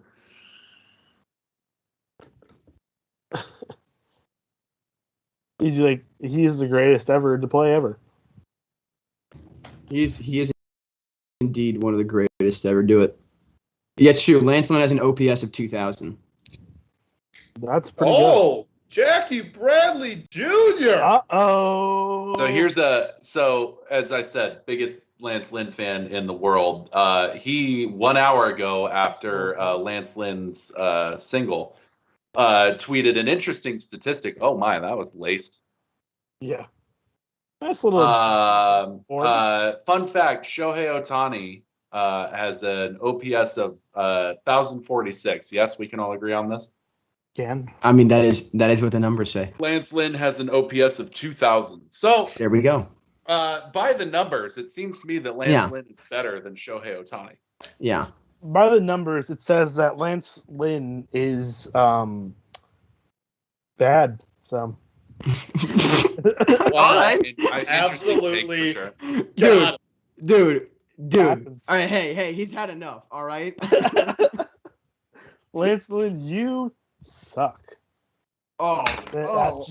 Hey, clip that. Lance Lynn on Cameo. Oh no. I know what I'm getting Diego for his birthday. It's in a month, so I'm getting a Gabe Kapler cameo from Diego that just says it's gonna be Diego. I just want to thank you for all the support you've been giving me. I know that I've had some detractors about my bullpen management. It's really nice knowing I got a guy like you in my corner. Let's go Giants. That's what I'm gonna have. I actively trash that man on Twitter at least once a week. Well, hopefully he doesn't check because. I'm gonna say you're president of the Gabe Kapler fan club and see if he doesn't do the research. It's funny because one of the Giants accounts I follow on Instagram, it's hey, that's dangerous. We're mentioning baseball Instagram. I know. Hold on. Instagram is horrid, man. After every win, baseball Instagram doesn't exist. It's a scare tactic by some it's by Rob. It's like a scare tactic made by the North Korean government. That's fair. But after every win, there's a video that this account shared. This is just Gabe Kapler saying, "Yeah, we got all our guys. They played the way we wanted them to, and all that." But the original request was to say, "You just lost to Gabe Kapler's Giants," and he just didn't say it. And just all this other whatever, it's horrific. Oh, he gave the coachisms. Yeah. I was just thinking, what is the kind of player that we could get to do a cameo for Diego that he would hate, and the only one I could come up with wasn't even a name because I can't remember who it was, but whoever broke Buster Posey's back in 2013. I'm gonna do trend. There's who's that dude that he comes up every once in a while and he was a Giant and he was Mac Williamson? No. I hate Jared Parker. I hate him too. I don't remember who it was. Wait, a pitcher for the Giants. Starter? I don't remember. Okay, well you got to give us something, brother. I just remember every time he comes up, Diego gets upset. Now I can't even remember who it is, but I'm sure there is someone. You're right. Barry Zito? I don't know. Oh, I love Barry Zito. No, all right, I was gonna say definitely not a big name like that. Oh, I have a Barry Zito bobblehead somewhere. Do you really? Yeah. Love that. I don't know if it's on my shelf, though. Hey Scott, you know what? Hey Scott, you ready for this? I have a Bob Gibson bobblehead. Scott, I'll give you two guesses to guess who my Blues bobblehead is. TJ Oshie. Wow. That actually probably would have been one of my guesses, to be honest. I'll give you three then. Oh, it's not Oshie. Okay. Is it? I mean, do I get to ask questions? Is it? Is it Trevor Gott, Scott? Trevor Guy. H. No. No, Scott, I'll give you the hint. Was a captain. I'll give you that. Well, my thing was um, is it current player or is this like you got this bobblehead in the 5th grade? Former player. Okay, so it's not Ryan O'Reilly. No. Oh, it might be Mark Melanson. I don't like Mark Melanson. I feel like I have heard you slander him. That's a decent. Yeah, that's Oh, is it Sam Melanson might be Coonrod? fine. Yeah, but that's I worthy hate slander. Sam Coonrod. Piece of trash human. Um, I'll keep looking. Is it Hunter Strickland? Ooh, that's is it like Mm, okay? So I have 2 more guesses. Is it Yeah. one more? I guess I don't Is know. it Whatever. doing You get this. two. Okay, well, the one that I dislike some of the most, I don't know how long he was captain for, but I know he was captain. It was Chris Pronger. Oh, good. That'd be a sick bobblehead, but it's not Chris Pronger. Okay. Not Matt Cain. I love no, Matt it's Cain. definitely not Matt Cain. Dare slander Matt Cain. Nah, Diego hates Matt Cain. Confirmed. Love Matt Cain. Scotty's- Oh, Matt Moore. Matt Moore. Yes, Okay, it's that God, I adds up. hate Matt Moore. Yeah, it's definitely Matt He Moore. was such a bad Giant. We gave up Matt Duffy for him. I loved Matt Duffy and Matt Moore, and he's awful for the Phillies now, which makes sense because the Phillies.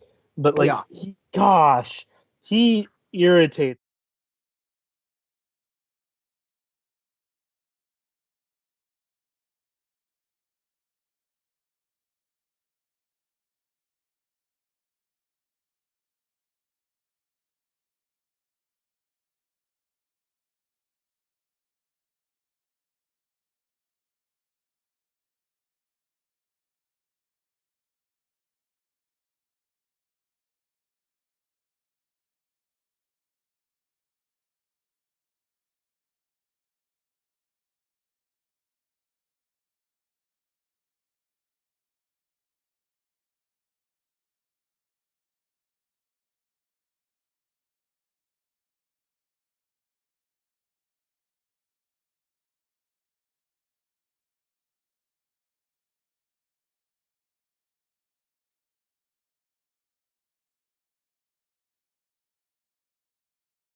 the top.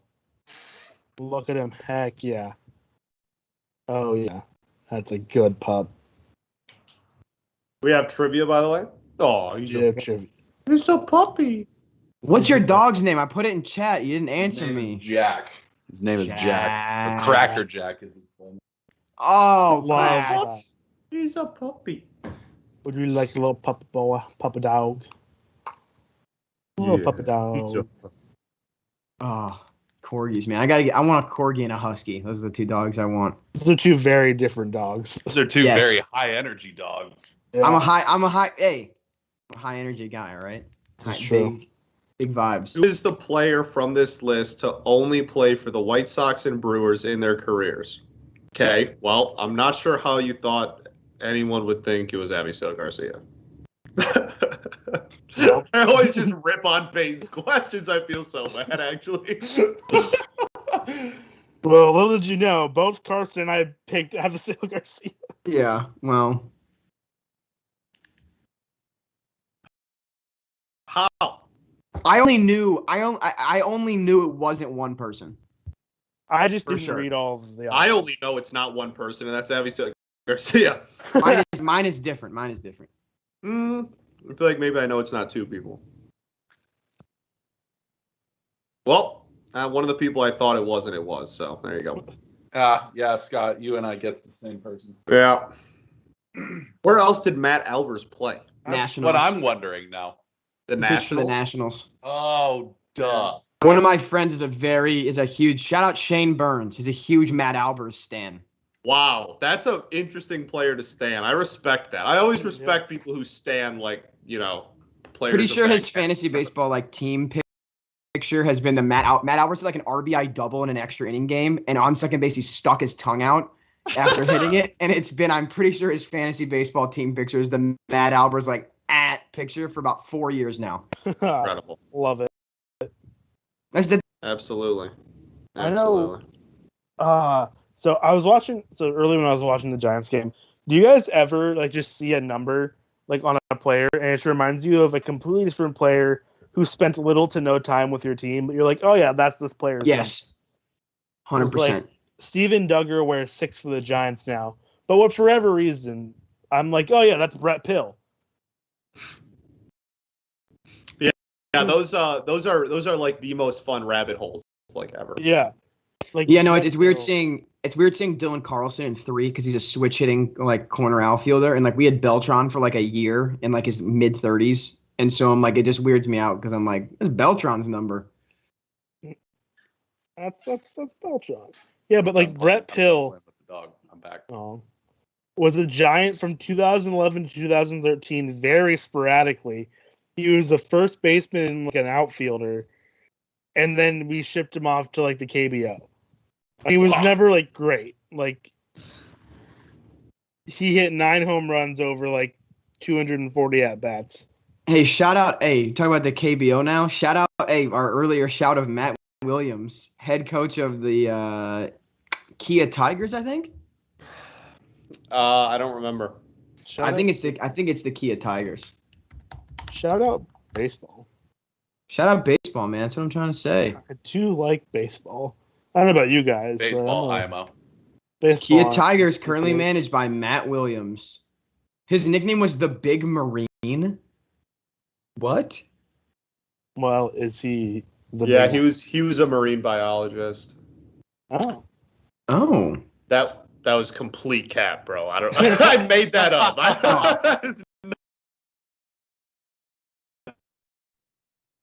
He was a marine biology major in college. I would have been about to sure. believe you. I was like, yeah, okay. Yeah, okay. I'll buy it. What? Matt Williams was the number 3 overall pick?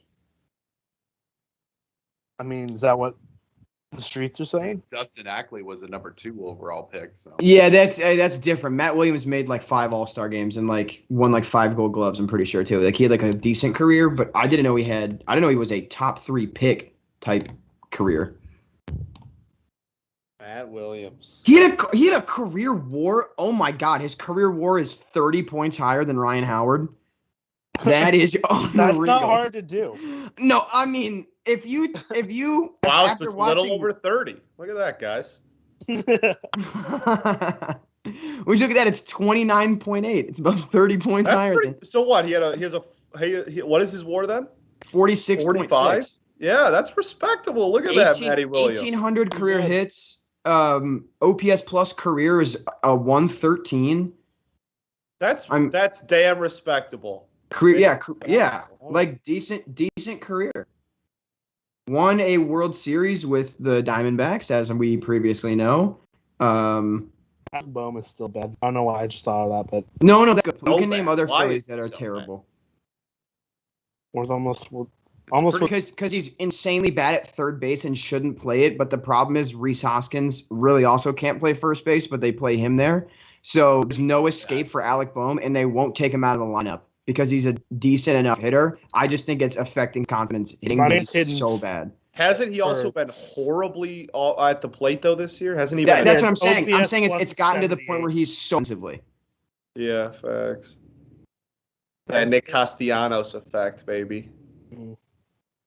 This man finished second in Rookie of the Year voting last year. Well, he had a good year last year. He had a good year last year. He just really shouldn't play third base. His WAR is negative 0.9 right now. Yeah, dude, it's bad. He's like some of the worst in all of baseball amongst qualified players. He also had a 400 OBP. I mean, he gets on base, I guess. I mean, his OBP is only like barely over 300, but that's still 60 points higher than his batting average. So like, right. Well, the slugging has been.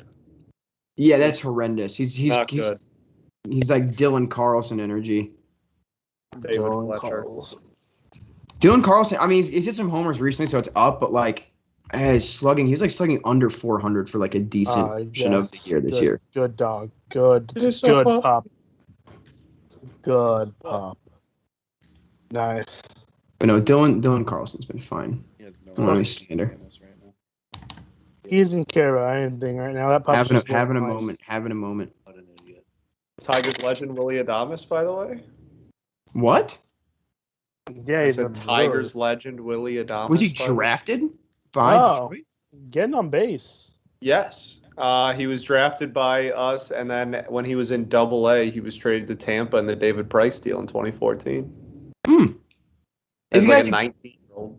I was gonna say like that's one of those trades where like you don't like look back on history and be like, wow, they fumbled the bag because like I was prime David Price. Yeah. Well, I mean that was also just like in the middle of Tigers fumbling the bag season. No, like trading 19-year-old. Also, Willie also made the Adames. playoffs. You know what I mean? It's not like James Shields. Like the James Shields Price Tatis was trade is amazing. way worse because Tatis was the same age. Sorry, We flipped Price for Boyd, and technically and Daniel Norris, but he's been a trash can. But then we flipped Price for minor league Boyd a year later, so it's whatever. But I hope he comes back. Matt Boyd has had a good year. Adames was also the interesting thing about Adames was his like career arc is so weird because when we traded him for Price, like people were like, why did Tampa accept this? Like Willie Adames is not like a highly regarded prospect. Like the Tigers farm system is the worst in baseball comfortably, and he is not even in their top 5 organizational prospects. Like what are they doing? And then he went to Tampa and raked, and everybody's like, okay, well now he's a top 50 prospect in all of baseball. And then he gets called up, and you know he's a decent defender and a below average hitter, and everyone's like, okay, like I guess he's fine. And it's just his career arc is just weird because when I remember when on the day we traded him, people were like we don't even know who this kid is. Like this is not like a highly talked about prospect whatsoever. Like no one knows who this is, whatever. And then Snoop Dogg, who? Yeah. Right, exactly. And then within 9-10 months of us trading them to him, he became like a really established. And part of that definitely has to do with just the lore of being traded for David Price. I'm sure, like you have a closer high on you than you did before. But yeah, I mean, he went from that to a pretty darn highly regarded prospect. Yeah. Okay. You said earlier you were like, oh well, like we had like a not great farm system. back in like 2014. I just pulled it up. You guys had Eugenio Suarez, Robbie Ray, and Nick Castellanos in your top. That was like your top 5 prospects going into the 2014 season. Well, those were 3 names, so that's not how the Sure. top 5 works. Well, the other 2 weren't good. I was making the point that like 3 of their top 5 ended up becoming. Okay. Well, 2014, Suarez would have been in the majors in 14. So he might have been, I guess, maybe like preseason, but he would have been in the majors and then traded as well for Alfredo Simon that year as well. I remember him. Castellanos came up and was a rookie in 14, so he would have graduated immediately. And Robbie Ray also made like 6 starts before being traded. Him and Drew Smyly, both. Do you know how you guys acquired Robbie Ray? I guess it's a trade. It is through trade. I want to know if Scott knows the name. I don't think I do. I know the trade after.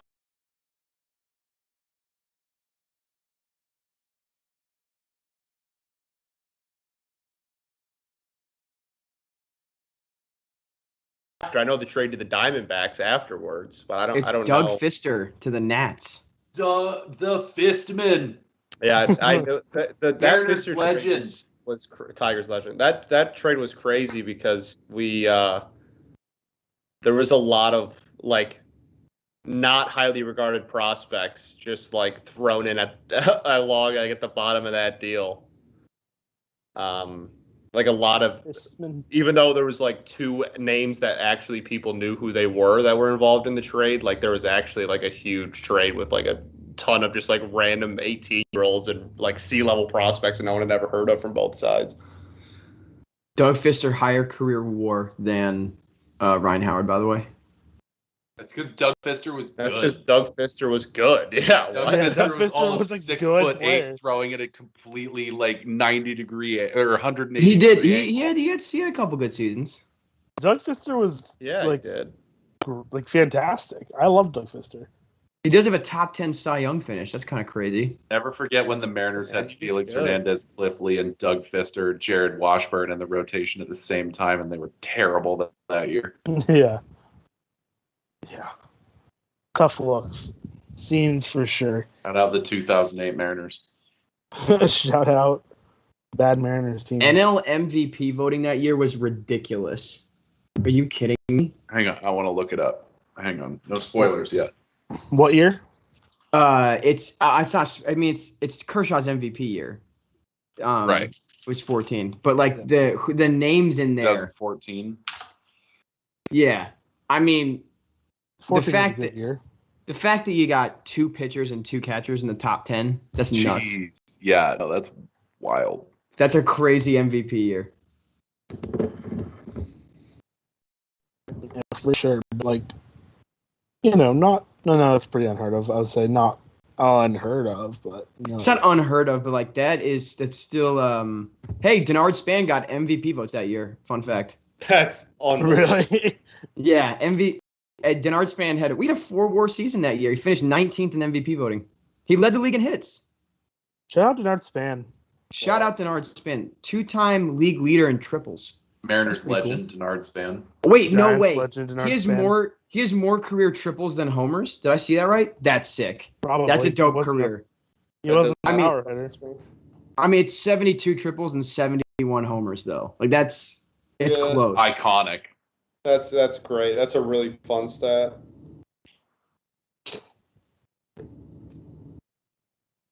Wow, that's crazy.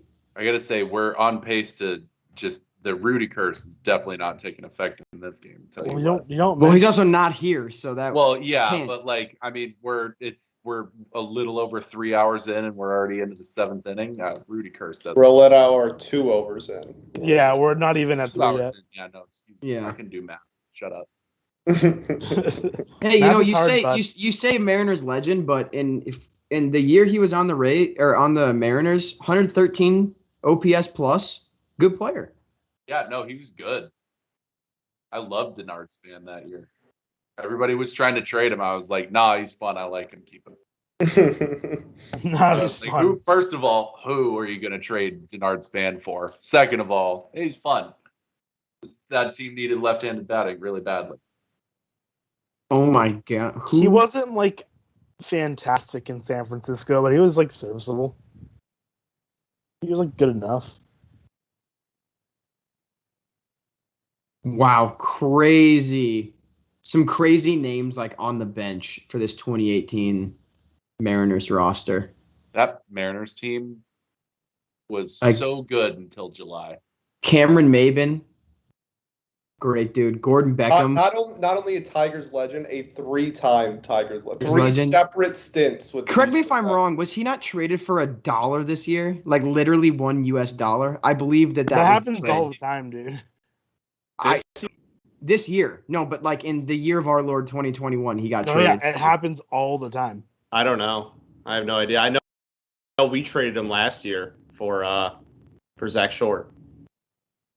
There's a really good video on YouTube. I don't remember who made it. I watched once talking about players being traded for $1 and how it's a lot more common than you think. I didn't know that. That I don't remember her name. I think she goes by like Scout Girl on Twitter or something like that. To answer your question, Andrea. Peyton, Yeah, it was Scouting Scott Girl Bentley report on who Twitter. answered with that answer.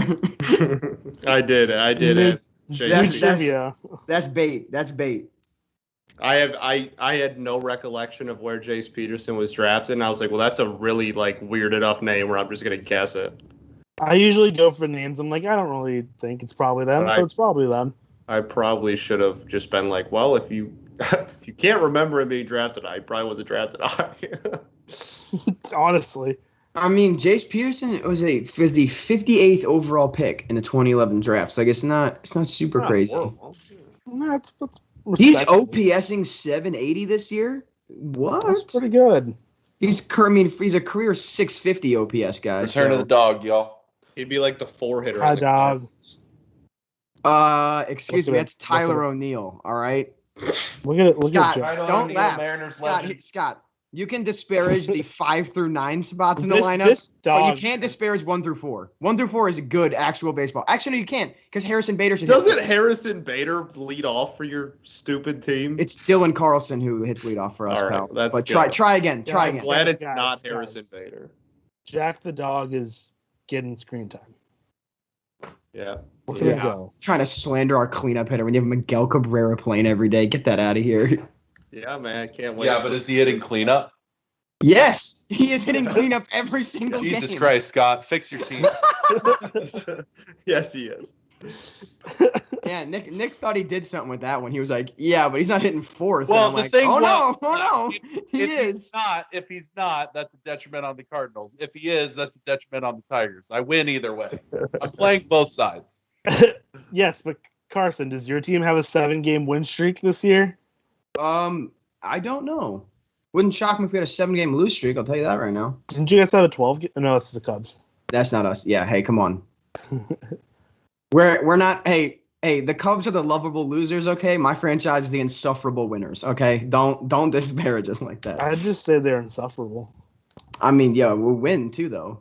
You know that's the important factor there. What's your record so far this year? 50 and 5, baby. Mediocrity. Wow. Mediocrity. Hey, Diego, it's okay. Because Arenado has already publicly stated that he's not going to opt out, so I don't care. He could be lying. You don't know.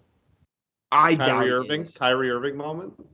I Kyrie Irving moment. doubt he is Byron because Buxton moment? based on how he's hitting and how his defensive metrics are this year, I don't think that he would get more money AAV than he would if he opted in. That's just my Sure. take. Also, But yeah, what if he Scott, wants just so to- you know, Tyler O'Neill is OPS plusing 131 out of our cleanup spot. So no slander there, sir. That's Gold Glove winner and should be All-Star Tyler O'Neill. Should be all-star means nothing. It means he got robbed. He for sure got All-Star robbed. means nothing unless you're JP Crawford. That's true. JP Crawford should have been an all-star. I do root for JP Crawford to do well. Yeah. I mean, how much like for 2021 All-Stars? I'm gonna need your opinion on JP Crawford's status of this team going forward.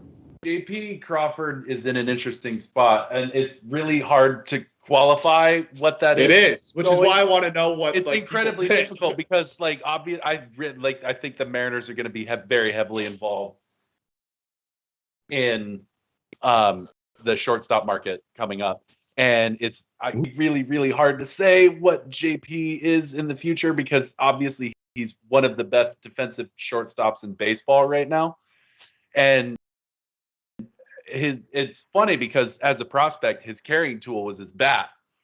And everyone said his glove needed work. He comes to Seattle, he starts working with Perry Hill, and now all of a sudden his glove is the carrying tool.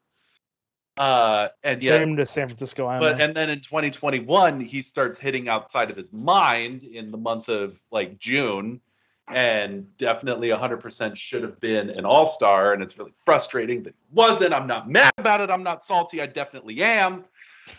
He should have been an all-star. Just he should have been. He should have been. You're right. No, be mad about it. But I think the thing is just like there are some Mariners fans that really want them to go out and try and get Trevor Story, which future Tiger Trevor Story. For a number of reasons, just because of prospect costs. Like Jared Poto has said publicly and loudly that like institutional franchise pieces are not on the move this year. Those institutional franchise pieces are what it costs to get a Trevor Story. That's why we're in the market for Adam Frazier before he was traded, and now like we're being connected to Whit Merrifield. Also J-Ram. I saw that. What about like what's your long-term outlook at second base, and can JP Crawford play second base? I think JP Crawford can absolutely play second base, but I think one of the things people are like people on Mariners Twitter right now are talking about is the possibility of going and trading for Jose Ramirez and playing him at second base.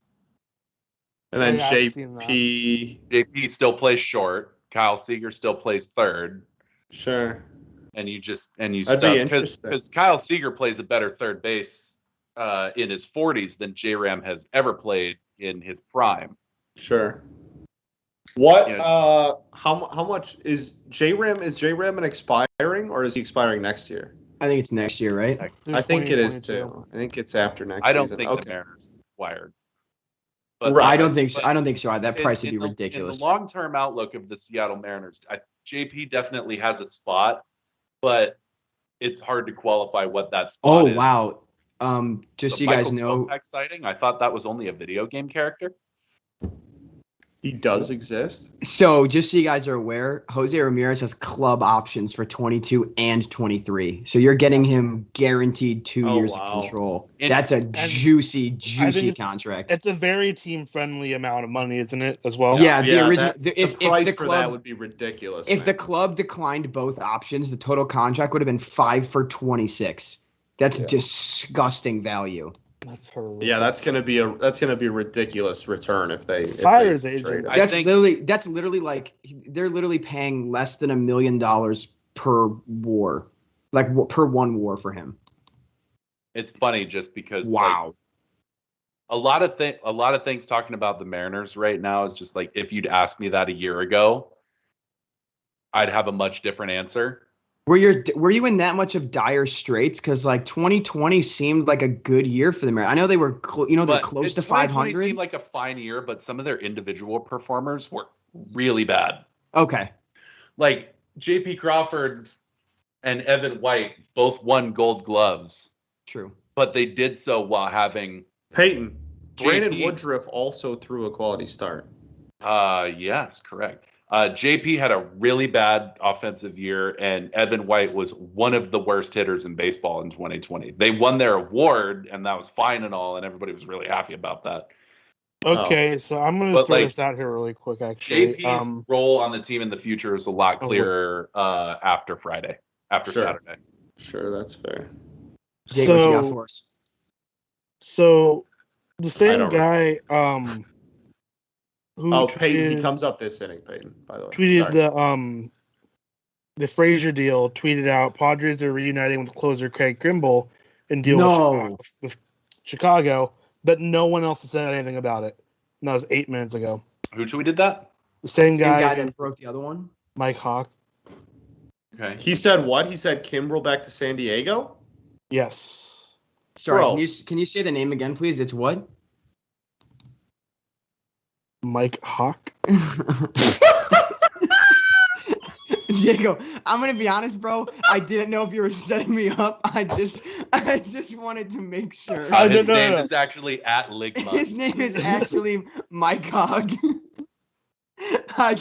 Did Diego I wanted- just get trolled on national TV? No, that's real. I was trying That's to real. set up Carson, but that's the thing. But he called me out on it, so it didn't work, and now I'm sad. I it's wanted to make sure that I'm sorry. I just wanted to make sure No, that I you're good. was. You caught me on it. Yeah. Yeah, I'm sorry. I'm seeing that the top international prospect you can sug on D's has been signed by. Like what? Is I'm that sorry. Hey Diego, does your face hurt? Because it's killing me. Boo. Get that out of here. Dude, that Jack, that was a good joke. It was you. See, that's why you get a dog. So when all your jokes bomb, you can just say it to someone that doesn't understand. Literally, the only reason to have a dog is you can be like, "Oh, my joke was funny." See, he laughed. Is he still just sitting there? Dude, this is some ominous tweeting this man is doing. Before the Kimbrel trade, he tweeted, AJ Preller is not done. Yeah.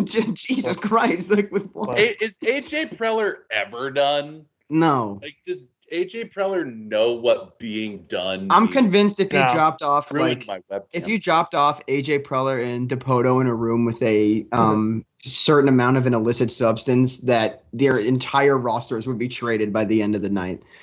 They'd just be like, yeah, sure, you want, story? No. I think it'd be so if you locked Preller and Dipoto in a room together for an amount of time. Ryan Goodwin. I think it would be easier to say who would still be on each team than who would move. The list would be shorter if you said these players don't move than these players do. Who would be left? Nobody. Some Mariners prospects and like Fernando Tatis. That's also seeing rumblings Get of Aaron Nola or Austin Nola back. Also seeing some rather unfounded things, but I'm seeing Phillies possibly Richard Rodriguez. I heard Phillies are making a push for Buxton after he said he wasn't going to extend with them. I'm very interested in the Buxton market now that he turned Yeah. down The guy that broke the guy that's talking about Richard Rodriguez is the same guy that broke the JT extension. So if that gives you any validity. What do the Phillies have to offer for a Buxton? JT Nothing. Realmuto. No, Spencer Howard. Moniak. No, Okay, but hey, players- Scott. We're down players other teams are going to want. That's the Scott, thing. Scott, I would not. The hair on my legs I would not give for Mickey Moniak. Is there dude. anybody in the league who's willing to trade for Gene Segura anymore? Yeah, probably. No. Is he washed? Is he washed? He's still a good player, but that's not why people wouldn't trade for him. Oh, is there something I'm not aware of with Gene Segura? He's a notably bad clubhouse guy. Really? Oh yeah. He's worth he's worth 3 WAR this season. He got in a quite public clubhouse fist fight with D. Gordon on the Mariners back in 2018 when that team started to fall apart. I mean, I'm not gonna, I don't know D Strange Gordon personally, but seems like a very nice guy. So that'd be a red flag. Baseball nice guy, D Strange. Yeah, getting a fist fight with like if you told me he like punched out Bryce Harper like at last year, I'd have been like, yeah, he probably said something. But Gene Segura is a publicized, difficult teammate. Yeah, I was unaware. Do you remember when the Phillies celebrated his like 200th career double? Yeah, no, okay, yeah, that was Yeah, the I biggest do. thing Yeah, on earth.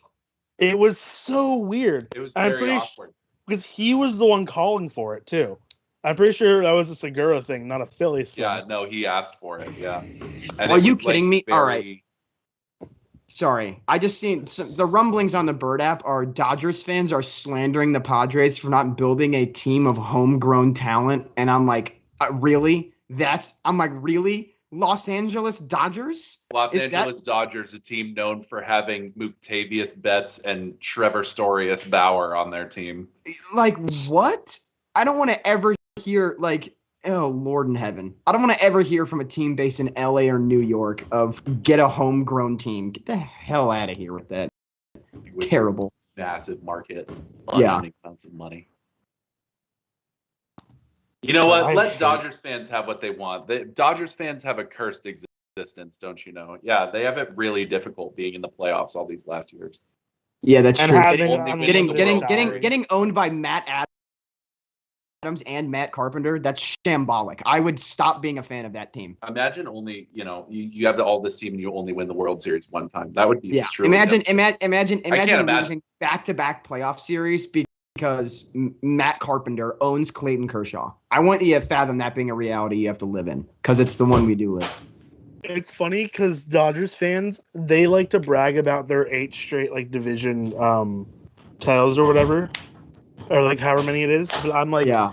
as a Giants fan, like, but we won 3 World Series, and they're like, what, Yeah. 8? We have more sustained. I'm like, we have 3 World Series. You just got one in a shortened season. That's Mickey Mouse. It is Mickey Mouse. genuinely. There you go, Scott. There you go. Mouse ring. Scott and I, It is Scott and I, that's like genuinely the third time funny we've being a bit by Mariners each fan bit. on Twitter, bitten. and people trying to like complain about their team, and it's me like I'm sitting on an ivory pedestal of just like, you don't even know what pain is.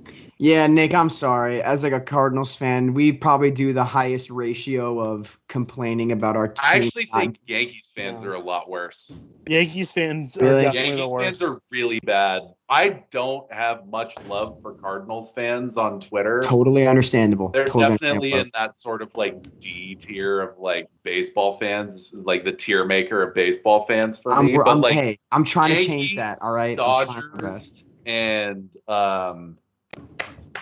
Yankees again. A's and Astros fans. Like, A's, really? A's yeah, A's fans are fans insufferable. complain all the time, and it's just like, dog, you go to the playoffs every year. It's not my freaking fault that you can't win a Scott, I series. feel like we have such a different experience than they do because like I don't see like insufferable A's content on my timeline ever.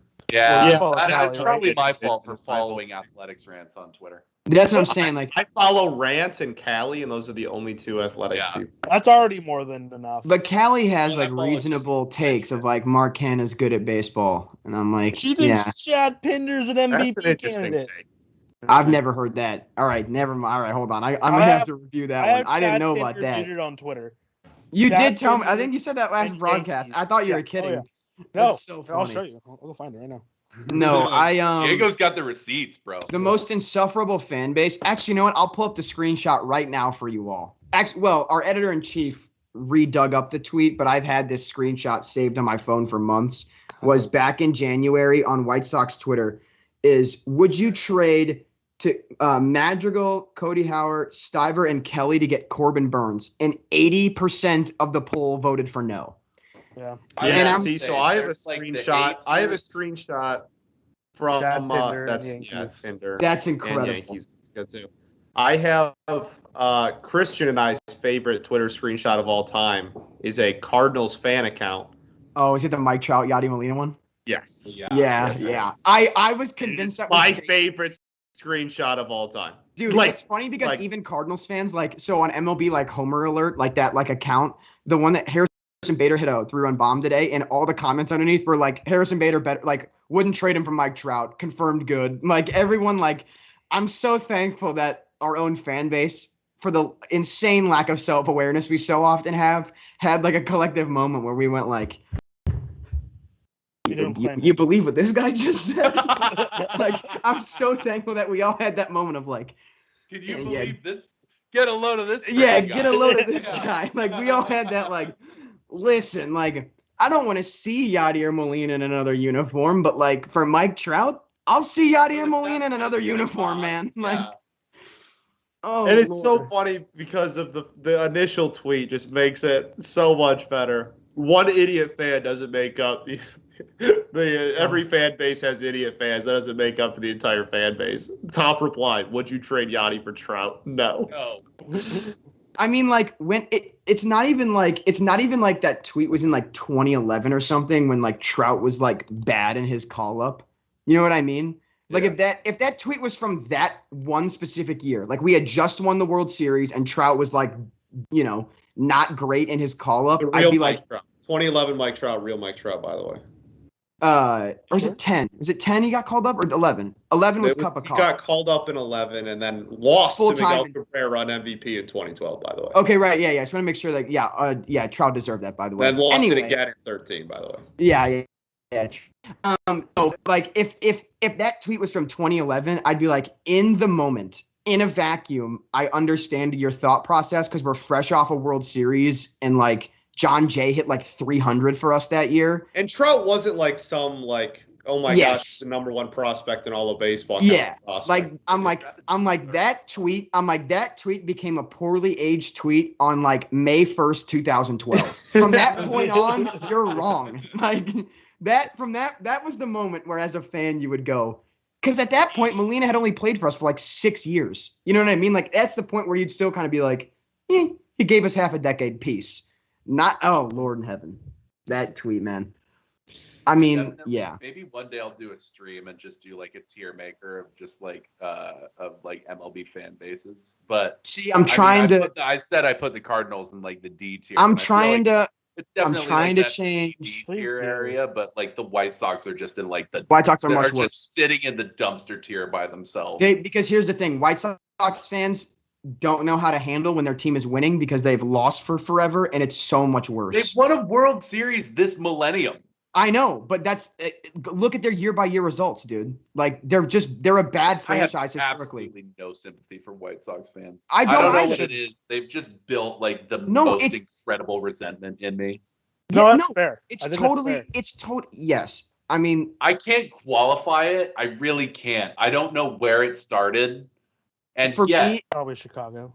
It comes. Hey, whoa! No slander on the Windy City. All right, get out of here. All right, don't be mad. Where White Sox fans are. Don't be mad. You've gone too far, Diego. The Cardinals fan is defending the city of Chicago. I know. Hey, I mean, it's where I grew up. He's also from there. I'm from Chicago. I mean, I used to live in St. Louis. I've never been to Chicago. I would love to go. I've heard it's a great. Do you know what? Hey, genuine advice: don't go to the Bean. Go to Chicago. Don't go to the Bean though. All right, that's like rule number one. Wait. Question for the Chicago native. As a man who is who really likes cheese, is deep dish pizza really that good? Because I have never. Yeah, it is. Yeah, I want to try it. It's good, man. New York, like you know what? Scott, I'll give you a shout out. Detroit style pizza had that for the first time recently. It's unconventional. I didn't hate it. I thought it was pretty good. There's a place in Seattle with Detroit style pizza that's really good. I like it quite a bit. Detroit style pizza is elite. I don't care what anyone else says. This also gets onto my. I appreciate that saying "preach short king preach." I appreciate that, dog. This gets into my whole why I think I would agree that Yankees are the most insufferable internet base as well, because they're insufferable at everything. It's deep dish isn't real pizza. Are you gatekeeping a food? Are you really? Are you gatekeeping a food that's tomato sauce and cheese on? I'm like, you're gatekeeping a food that's readily available everywhere in the country. Yeah. I'm like that. I'm really. That's what we're gonna like next. You're gonna tell me like you can't wear Timberlands. Like, oh Lord, yeah. I get exposed to a great deal of Yankees Twitter from two sources. One is our producer Peyton. Oh my gosh, there's rumblings. What is it? What do we got? Bird app. Is it Kimbrel stuff? Gotta elaborate. There's rumblings. I said Rich Rod and Kimbrel. We know there's like pretty substantial movement. This Whit Merrifield rumblings? No, there's Max Scherzer rumblings. Ooh, where? Please don't say St. Louis. No, not like a deal is done, but like a deal's gonna be done. Oh, yeah, yeah. yeah. Those have been rumblings. Well, no, okay. Oh my God. Can I read Enough this to where you someone guys? thought to press send on a tweet 2 minutes ago. Can I read this to you guys real quick about what the Padres made available for Scherzer? No. They said Luis Campesino, Robert Hassel, who's I love Robert Hassel, he's a great high school bat, and Eric Hosmer. And oh my God, if Eric Hosmer's included for money, I will cry tears of joy. That'd be really funny. It's just because like what does that cost the Padres? Like they just acquired Frazier and now Cronin so just can Cronin play will play first. Yeah. Exactly. Yeah. Huh. It's yeah. That cost the Padres nothing. As soon as they got Frazier, Hosmer hits the market. Dodgers have That makes reached a lot of advanced stage of Ground ball merchant Eric Hosmer. Dodgers Really? have reached advanced stages of negotiations with Scherzer, Keibert Ruiz, also in Padres, Red Sox, also apparently in. Dodgers do have a right-handed starting pitcher shortage with the Jake Bauer hopefully never pitching in Major League Baseball again. You mean Trevor Bauer? Jake That's Bauer's what I hope. said. Yeah, no, We hope- Jake we Bauer. hope- no, We hope Jake Bauer's has a no. long, healthy career, baby. Jake Bauer's have a long, healthy career. Maybe not in Seattle. There's no room for him on the You roster. can have a healthy career somewhere else. Yeah, Yeah, that's just like baseball guy. I Jake like. Bauer's go have a great career in San Francisco. Diego Wait. will love you. Oh, where's he playing? The Left? first baseman, He right? played right. He plays outfield too. Well, they have Yastrzemski, right. bro. Yeah, he just Yaz plays is out and right, right. man. Can he play left? Can he play left? Play Yes. left. Yeah, play great left You can field. put him in for you. left. You'll Alex love him. Dickerson's You'll not love him. good. Have a great time. Play him in left. You'll have a great time. Nothing good ever come out of Chicago, Trust. sadly. I'm sitting right in front of you, and you're gonna say that. Wait, Andrew stop. Haney for Connor Capel and Connor Thomas. Thoughts? What was the tweet rumblings you Ooh. saw? Whose tweet did you see that prompted your? It was just the Padres guy for the Locked On Network said that he has an in and is hearing that the Padres are not done, and then heavily hinted at Max Scherzer, but like obviously that's like nothing. That's going to be very interesting if the Padres and the Dodgers get in a bidding war over the same pitcher. Well, they're- the Giants are going to be It'll be too. super interesting. So Just like NL West teams, like who wins? Because All three of them. whoever need the same wins stuff. is like the division favorite. Yeah. Diego, I know you want a Giants division title, but I'm not gonna lie to you, man. I would oh no, never mind. Never mind. I take it back. I want you guys to win the division because I really want to see a Dodgers Padres winner Wild take. card. That would Yeah. be an incredible game.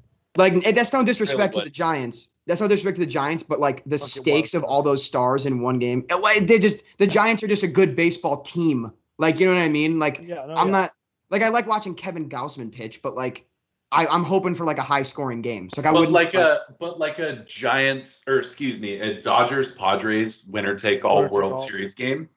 It would be. Well, I mean, That's the kind of thing I would like drive 20 hours to watch. right.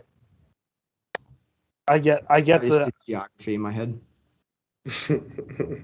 Haney, I don't know. To answer your question about the Cardinals acquiring Yeah. Andrew Haney, Keen. Heaney, however you want to go for that.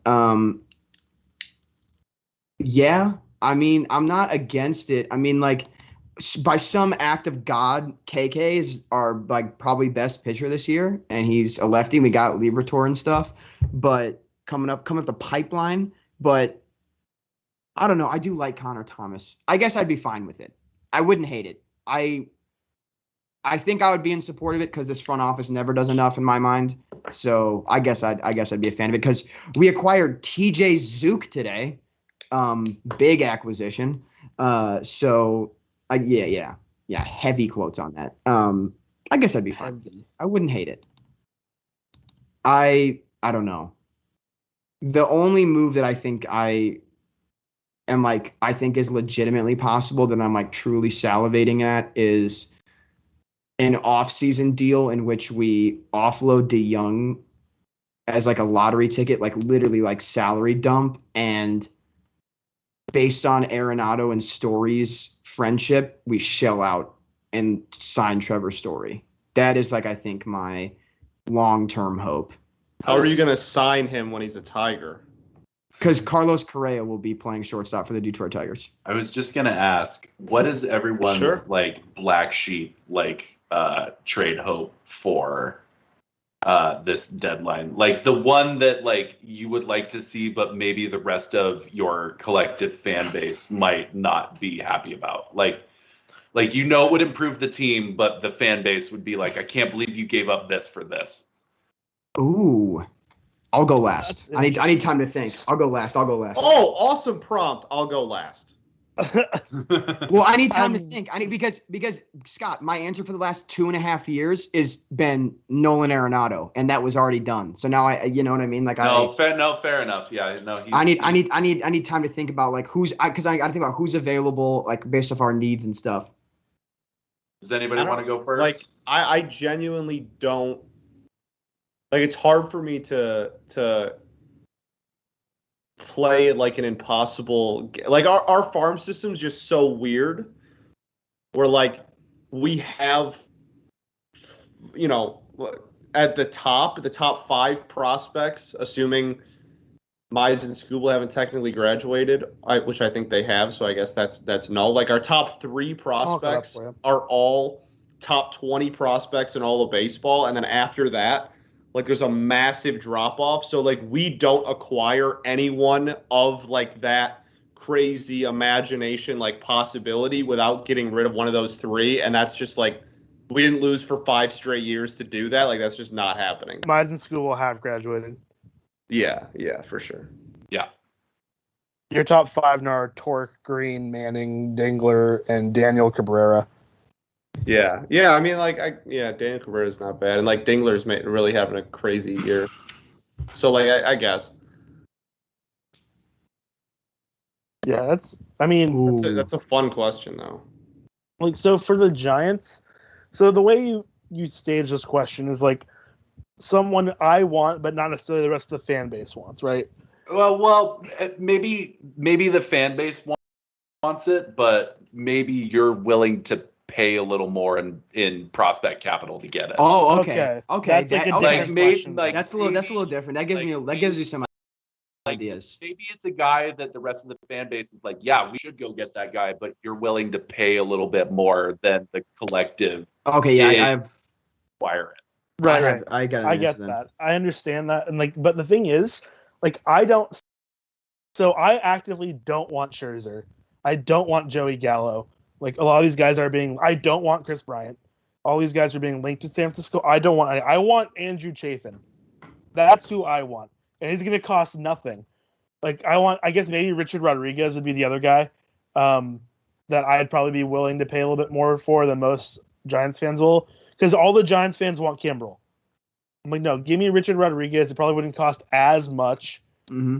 I think he's a little bit better, or well, he's not better than Kimbrel, but he's better for the Giants. I feel like Kimbrel would come in and like implode via Mark Milans in 2018. I have my answer. I think. Have yours? All right, you can go. So, I love Tommy Edman. Tommy Edman is a fan favorite. Yes. I would be willing to part with Tommy Edman plus our 2 or 3 of our top 10 prospects to get Ketel Marte. Really? That I don't think it costs you that much, bud. Dude, he's like 26, dude. You might be overpaying. Really? I mean, how am I crazy on how old he is? I'm just thinking about like where the Diamondbacks are. I guess maybe like I guess I think that I'm willing to, because dude, I'll be honest, like with the Arenado trade, when it was announced that it got to advanced negotiations, I mentally was like, so we don't have Nolan Gorman, we don't have Matthew Liberatore anymore. Like I'd already checked those off. So I think the part that the fan base would disagree with me on is I would be willing to part with like Tommy Edman, because like that's someone I could see the Diamondbacks wanting, like a multi-positional, like solid defensively everywhere and can hit decently type player. But he's definitely a fan favorite because he's a big like hustle guy, which St. Louis fans typically like. So mine is kind of weird. And this is a player that's like has so loosely been connected to the Mariners that it's like actually laughable considering them connected. But Diego already said his name, and it's Chris Bryant to the Mariners. Ooh. And there I've are seen that. prospects in the Mariners system that are like that have been like bandied about so often that it's just like, yeah, they're probably going to go. One of those is Taylor Trammell. Okay. One of those is like Brandon Williamson, who's like maybe the Mariners like closest pitching prospect right now. Now that Logan Gilbert has graduated. I love watching Gilbert pitch. And I think, Gilbert is awesome. I love by the watching way. him pitch. Shout out to Scott Service said it best in an interview when he was just like, I don't even consider Gilbert a rookie anymore. Yeah, how could you? He pitches like he's not. He's been amazing. But I think Sorry, both we had a those comment in the guys chat. Imagine would, trading Tommy did Edman, not really a real well Cardinals fan. in a trade to Chicago for Bryant. But I think one of the guys I'm willing to see go in that trade is Kyle Seager. And I think the rest of the that's fan a base would take. be really unhappy with me for saying that. But I Wow, think yeah, Kyle Seager to the north side with Brandon Williamson and Taylor Trammell. And I'll even throw in 110 to sweeten the pot. But I would like You to throw in see who Chris now? Bryant in a Mariners uniform. Throw in who? 110. Oh, okay. Sorry. I thought I misheard for a second. I thought you said Julio, and I was like, not my king. I'm like, listen, as a Julio Cardinals does fan, go get Chris Bryant, but I better not see Cal Raleigh or Julio Rodriguez shipped in that deal because Julio I does- love Big watching. dumper? I'll get spicy, but I'm not getting that spicy. Hey, I it is couldn't- illegal to include Julio Rodriguez. In I trade. agree. I love my Julio Rodriguez. fluently bilingual king, Julio Rodriguez. Julio Rodriguez. Kevin is Mather, you the stink. Jared Kelenic, good. Jared Kelenic going to be good. Jared Kelenic on the verge of a breakout. But Julio Rodriguez is the future of the god. Mariners. God. Yeah. Bar none. But yes, to answer the chat earlier, I know trading the thought of trading Tommy Edman is sacrilege in the Cardinals fan base, but Gorman's going to get called up. Like I think DeYoung's on the way out. Like, I'm just saying. Like I think it's curtains for at least DeYoung or Edman, and this front office has shown they're very stubborn when they give out legitimate money to anyone about admitting they're wrong. Oh, no. Alas. Oh. But yeah, this front office is very bad about admitting when they've made poor financial investments, and they will continue to put dead corpses like Matt Carpenter out and give him regular playing time. So I have a feeling it'd be Edman that got moved. I would love it if it was Paul DeYoung instead, because the Diamondbacks love acquiring former Cardinals dumpster fires. Shout out Shelby Miller. Funny, Paul DeYoung is on my road to the show team in 2024 right now. Paul DeYoung, 2024 Seattle Mariner. Super great team-friendly contract. He plays solid defense. He's not a bad player, but he just can't hit for average. He can't get on base, and it's infuriating to watch. So another thing, at least for the Giants, kind of about this question. Yeah. One name that's been floating around a lot more than I'd like it to is Joey Bart. Like, I wondered about the Giants' position on Joey Bart, and I actually came into this meeting to ask you about it. So please go on. Yeah. So Joey Bart, I think he's like number 6 prospect in baseball right now. I could be wrong. More like Joey Fart. Oh, right. man. Scott Eric Haas better Bentley. So Remember that one time that you tried to convince me I was wrong about that because of his batting average? That was hilarious, Carson. Anyway, Diego, you can go. Yeah, Joey Bart. He is. I want to know what he is in all of baseball. He's the number 2 Giants prospect. He can't be that high. He was at one point. Probably he's not, because he's not higher than Julio, Rushman, Witt, Abrams, Torkelson. Thank you for forgetting. Yeah, well, I named the more relevant ones first. He's not. Torkelson's like 3 in the sport. What are we talking? He's 17. He's 17. Okay, that's pretty. He's above Matt Manning for what it's worth. No, anyway, but yeah. So Joey Bart. I feel like the fan base is kind of split on him. I really, really like Joey Bart. I think Joey Bart is the catcher of the future. But however, with Buster Posey's year, there are rumblings among the Giants fan base that Posey could be around for another 2 or 3 years. And if Posey's around for another 2 or 3 years, that puts Bart at his. Let's say he's around for another 2 more years. That puts Bart at his age, what? Age 26 season. Mm-hmm. And for his draft capital, that's like way too late to be, getting his regular playing time. And Yeah. Also, the other thing with Bart, he was drafted not by our current front office guys. So he's not a Farhan Zahidi guy. Okay. And that's what a lot of people make him or think he might be movable because they drafted Patrick Bailey like a year, maybe 2 years later. I don't remember if it was 1 or 2. But the other thing is, what makes it interesting, Patrick Bailey is struggling in the minors right now. He was with Double-A and then got demoted again. I think he's currently with Low-A. Because he is not playing well. And so that also puts kind of a big red flag on trading Bart. But I think you have to be willing to move one of those pieces. Bailey not as highly, sought after, which is understandable. Because Joey Bart was drafted, second overall? Second, yeah. Yeah, and Patrick Bailey, he's Behind an A-ball right now. Yeah, exactly, behind Torque, right. Behind Mize. My bad. Right. Yeah, you're right. Because that was the day where, Pablo Sandoval hit the walk-off homer to make us the number 1 pick instead of number 2. Yeah. Correct. Yes, I got you, Mize. And yet you still hate on Sandoval. It's the one thing Scott will forgive. Gifted you an ace, by the way, but also killed him in the World Series, so I think it's valuable. Yeah, Al Avila gifted us an ace. Pablo Sandoval did not. We lost 98 games 5 years in a row. Anyway, Joey Bart very may well be on the move. I want Joey Bart to stay in San Francisco. I think the other tough part is when he does come up, he struggles a bit to hit. Mm-hmm. His defense has improved tremendously, but his hitting was always his big thing. So he came up a little bit last year, didn't he?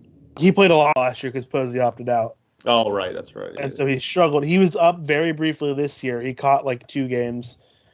He looked great defensively. Offensively, he looked okay too. So I think if it's up to me, I don't know if Posey's on this team next year, as much as that's tough to say. Retirement, or you think free agency? I think retirement. I don't want to see Really? I don't want to see him go anywhere else, but he also is having his career year, but he's also what the Giants are doing with him, he plays 2 of every 3 games. It's very strict. Every 3rd game he has off.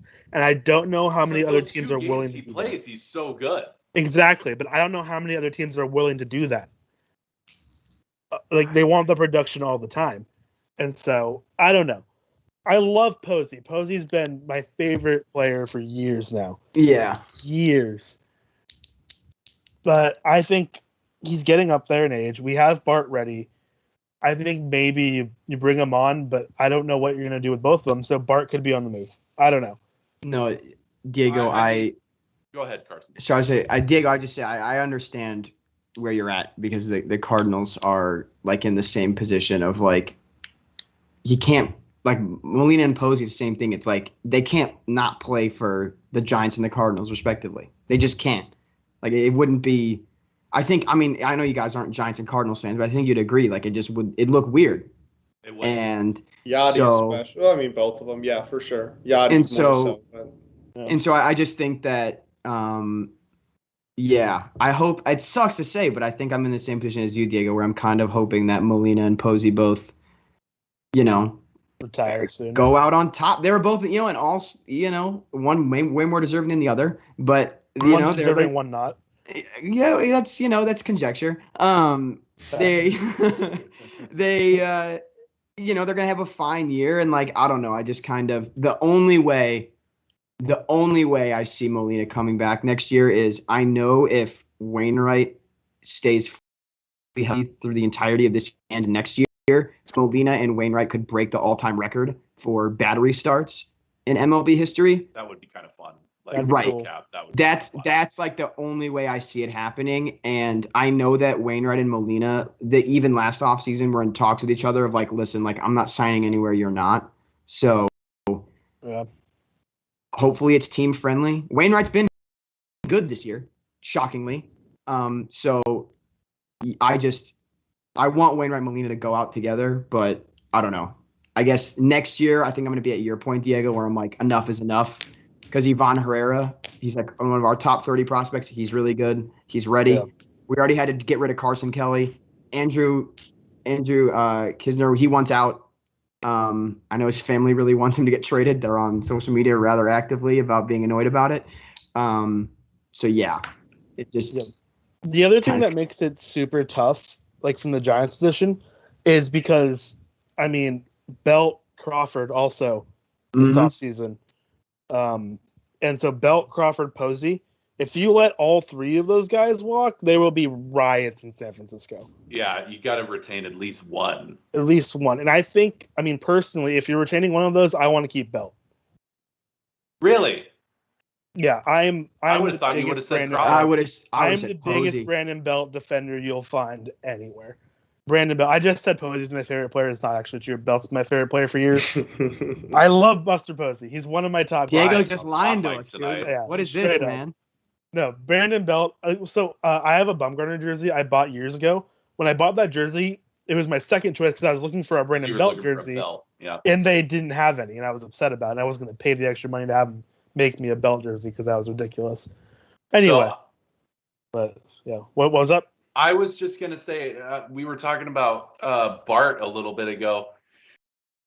And as a me looking at Joey Bart, it's really funny because when I look at Joey Bart, I see just an inferior Cal Raleigh. Maybe, honestly. Well, and I say that because like this Medium season dumper. before Cal Raleigh was called up, and maybe this speaks to a Joey Bart just having a down year, I guess. But Cal Raleigh in AAA before he got called up outperformed Joey Bart in almost every single statistic. Right. And Cal just got called up and he's had a slow start. I mean, Most guys do. He's looked for a rookie catcher. Like he's thrown out two would-be base stealers with absolute laser beams, and he hit a piss missile home run the other day. But I feel like of anyone in here, I might be the quickest to devalue Joey Bart. So it's interesting listening to you say, like, I feel like retaining Posey might be a better option than letting Bart come up. Yeah, and it's tough. I mean, I trust this front office with whatever they want to do with the organization. You definitely have a track record to do Yeah, that. I feel like I wish I felt like you a lot did. of really good Oh, work. baby, that'd be so Yeah. nice. Yeah, Farhan, he's done an amazing job already, and I absolutely trust him wholeheartedly. Whatever he chooses, I think will be the right decision. What, Scott? You've had one sub 500 season your entire life. What are you First of all, complaining about? I've had like three, not one. Number one. One versus Number three. two. 1 versus 3. And you can. And you're in your mid 20s. Difference. In your mid 20s, you've had. Hey, whoa. I'm in my early 20s. Don't be clocking me like that, all right? Number one. Number two. 26. The nitpickiness of this conversation is already making me upset. So here's the thing, Scott. When I said that about the Cardinals front office actually, I don't think you weren't kidding. It's two. You just two. acquired Nolan Arenado 6 months ago, and you've lived for two Scott. sub 500 seasons. You're And yeah, excited. you got Paul Goldschmidt. This like a is year why before no that. one likes Cardinals fans, by the way. No, if you let wanted me- a E good tier. example E tier. of why, E this tier. is literally the reason. E tier. Let me explain. First of all, the only reason that we got Arenado is because they included the $50 million. The Cardinals, under no circumstances, were adding payroll. Like, that's You fleeced absurd. The Rockies absurd. so $50 hard. million. So Right, but that's absurd. That's a lot of absurd. money, but he's right. That's absurd. The fact that It is is. what put it over the edge, not, hey, we're going to give you I mean, four like, okay, absolute bums. if, We're gonna give Like if they weren't going to accept it with the prospect. they weren't gonna. Yes, Okay, they weren't going to accept it if the Rockies didn't give us $50 million. That is shameful. That is a shameful front office. Well, That's but they shameful. did, so. Right, but I can go back to there are countless examples of mismanagement in terms of talent and player evaluation and acquisition.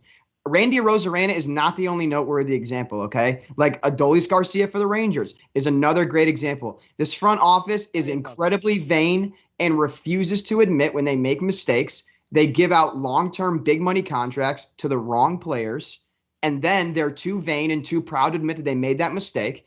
And then they stick to their guns. And that's the reason, Scott, that, yeah, we're good enough to go over 500 every year, but we haven't made a pennant since 2013. That's the reason. We haven't won a pennant since 2013, and that's why. Because of the fact that we do.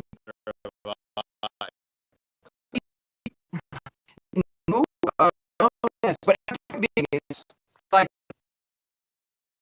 we do just angry enough, and just a little bit, and just a little bit. We should have traded for Nolan first. And said, going would be great, and he very publicly talking about how much he respected the Cardinals. I went on the instant, especially in 2018. It appeared that around dead. This office does just enough so that Cardinals get just. It's just well, no, we lost the DS5. You know, Braves are a good team. We should rest. I'm tired of it. I'm tired of it. You talk about it. Just trade for Ronaldo. We just traded Paul Goldschmidt. Why are we not contenders? We're sitting right now. It's embarrassing. It's embarrassing. This is not easy to do. And they admit that, don't do it. They need to admit to themselves that they do the bare minimum of piece holders, not enough actually for championship baseball. This team is going to continue to win 89 to 92 games.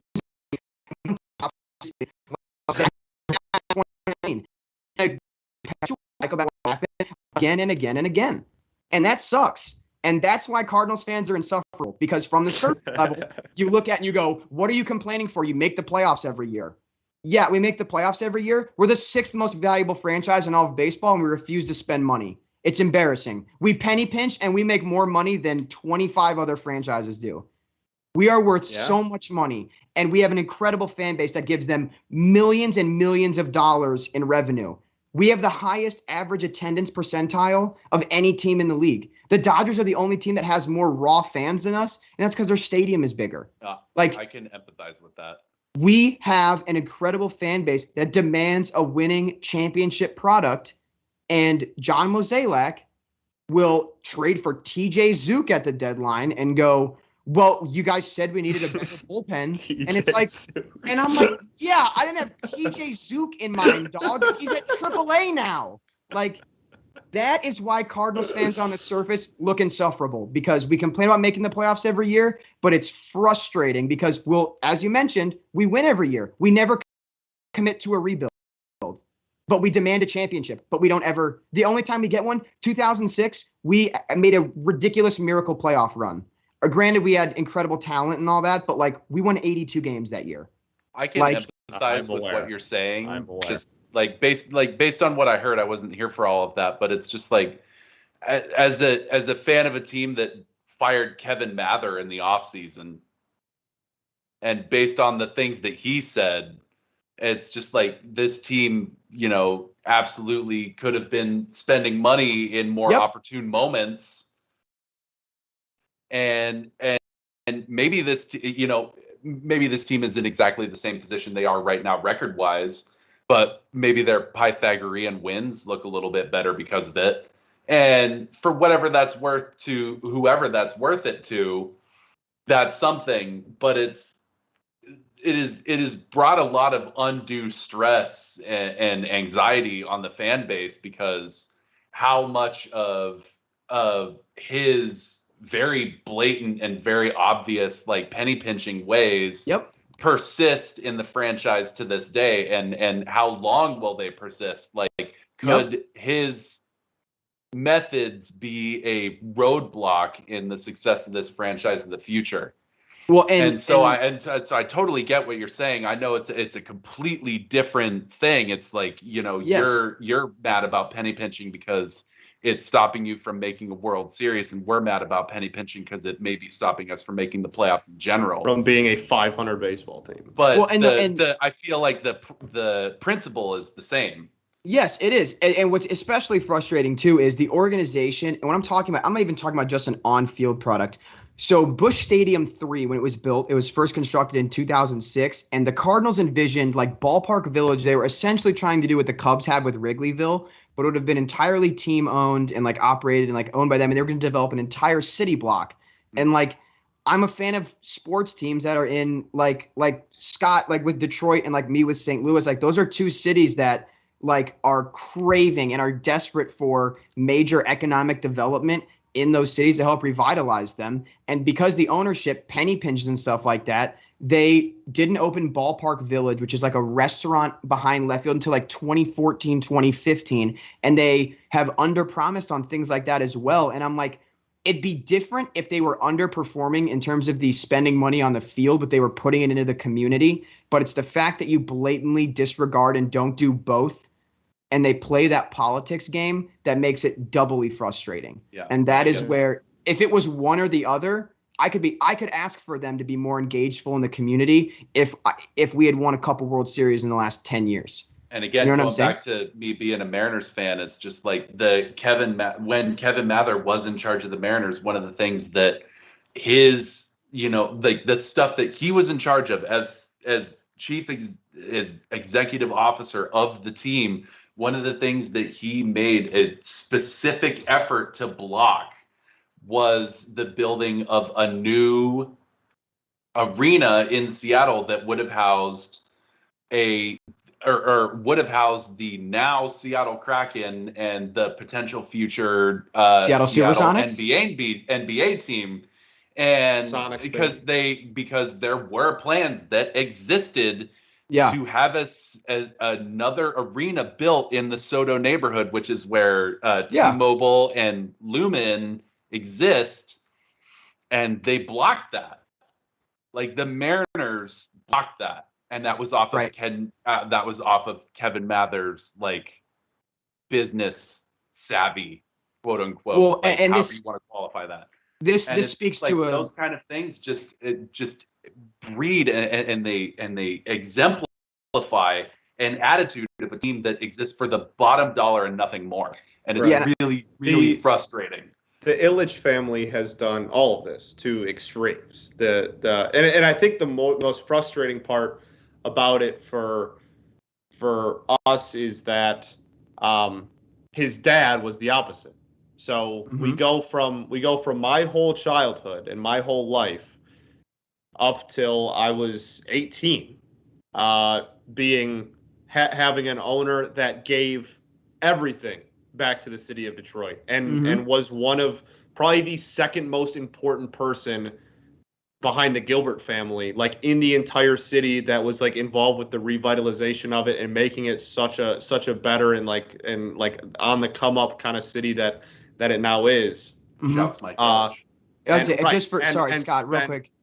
Sorry, just for context, is the Gilbert family, is that like the Red Wings or the Pistons? No, so Dan Gilbert, he owns the Cavs, actually. Oh, Dan Gilbert. Sorry, my bad. Dan Gilbert literally owns. There's a map you can look up.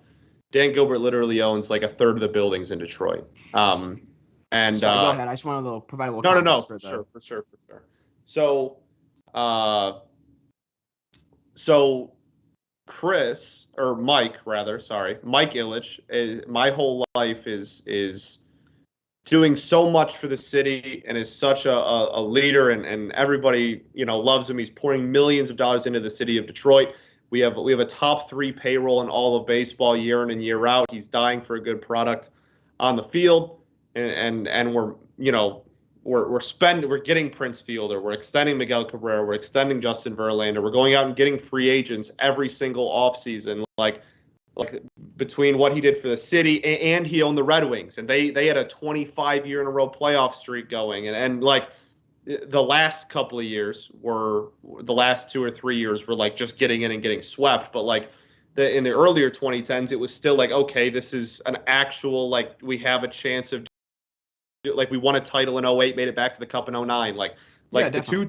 two teams that he owned were spending money and great, and he was putting millions into the city. And then he dies in 2016, and his son takes over, and immediately the first thing he does is cut all budgets by a ton, and for both teams, the Red Wings playoff streak ended, so he immediately trades everyone away, and we have whatever, we're going to go into a rebuild, sure. He does the exact same thing with the Tigers. We're going to go into a rebuild, sure. He then, Little Caesars Arena is a thing, and the plans for Little Caesars Arena comes out, and he does the exact same thing. He comes out, and we have this thing, and it's now a meme here at this point. He had this thing called District Detroit. You can look it up. The plans are still all over the internet, of this crazy like 4-block radius, like all outdoor, like patio type, like bars, restaurants, like facts, like crazy cool, like district, and it was gonna be all like yes, themed. yeah, I remember reading about this. And then LCA was gonna be right in the middle of it, and it was gonna look sweet. And then now we're what, 5 years removed from LCA, 4 years removed from LCA, and District Detroit is one block, and it's only the block that Little Caesars Arena is on.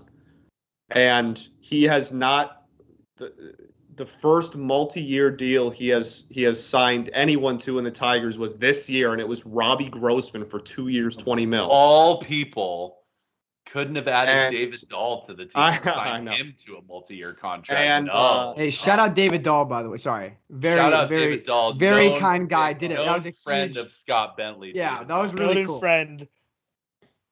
very. I didn't want you to have to boo lick sorry, anymore Scott, than you've continue already your done, thought. Scott. But I just No, so I mean that's pretty much it. It's just the 180 that we had to go through of what his dad was, and then now we get Chris, and he is just with the Miguel Cabrera deal, we have like the third lowest payroll in baseball. With it, without it, we would be so Last by a mile. easily last. We would be last by tens of millions of dollars without Miguel Cabrera, and that's how it's been for half a decade. Mm-hmm.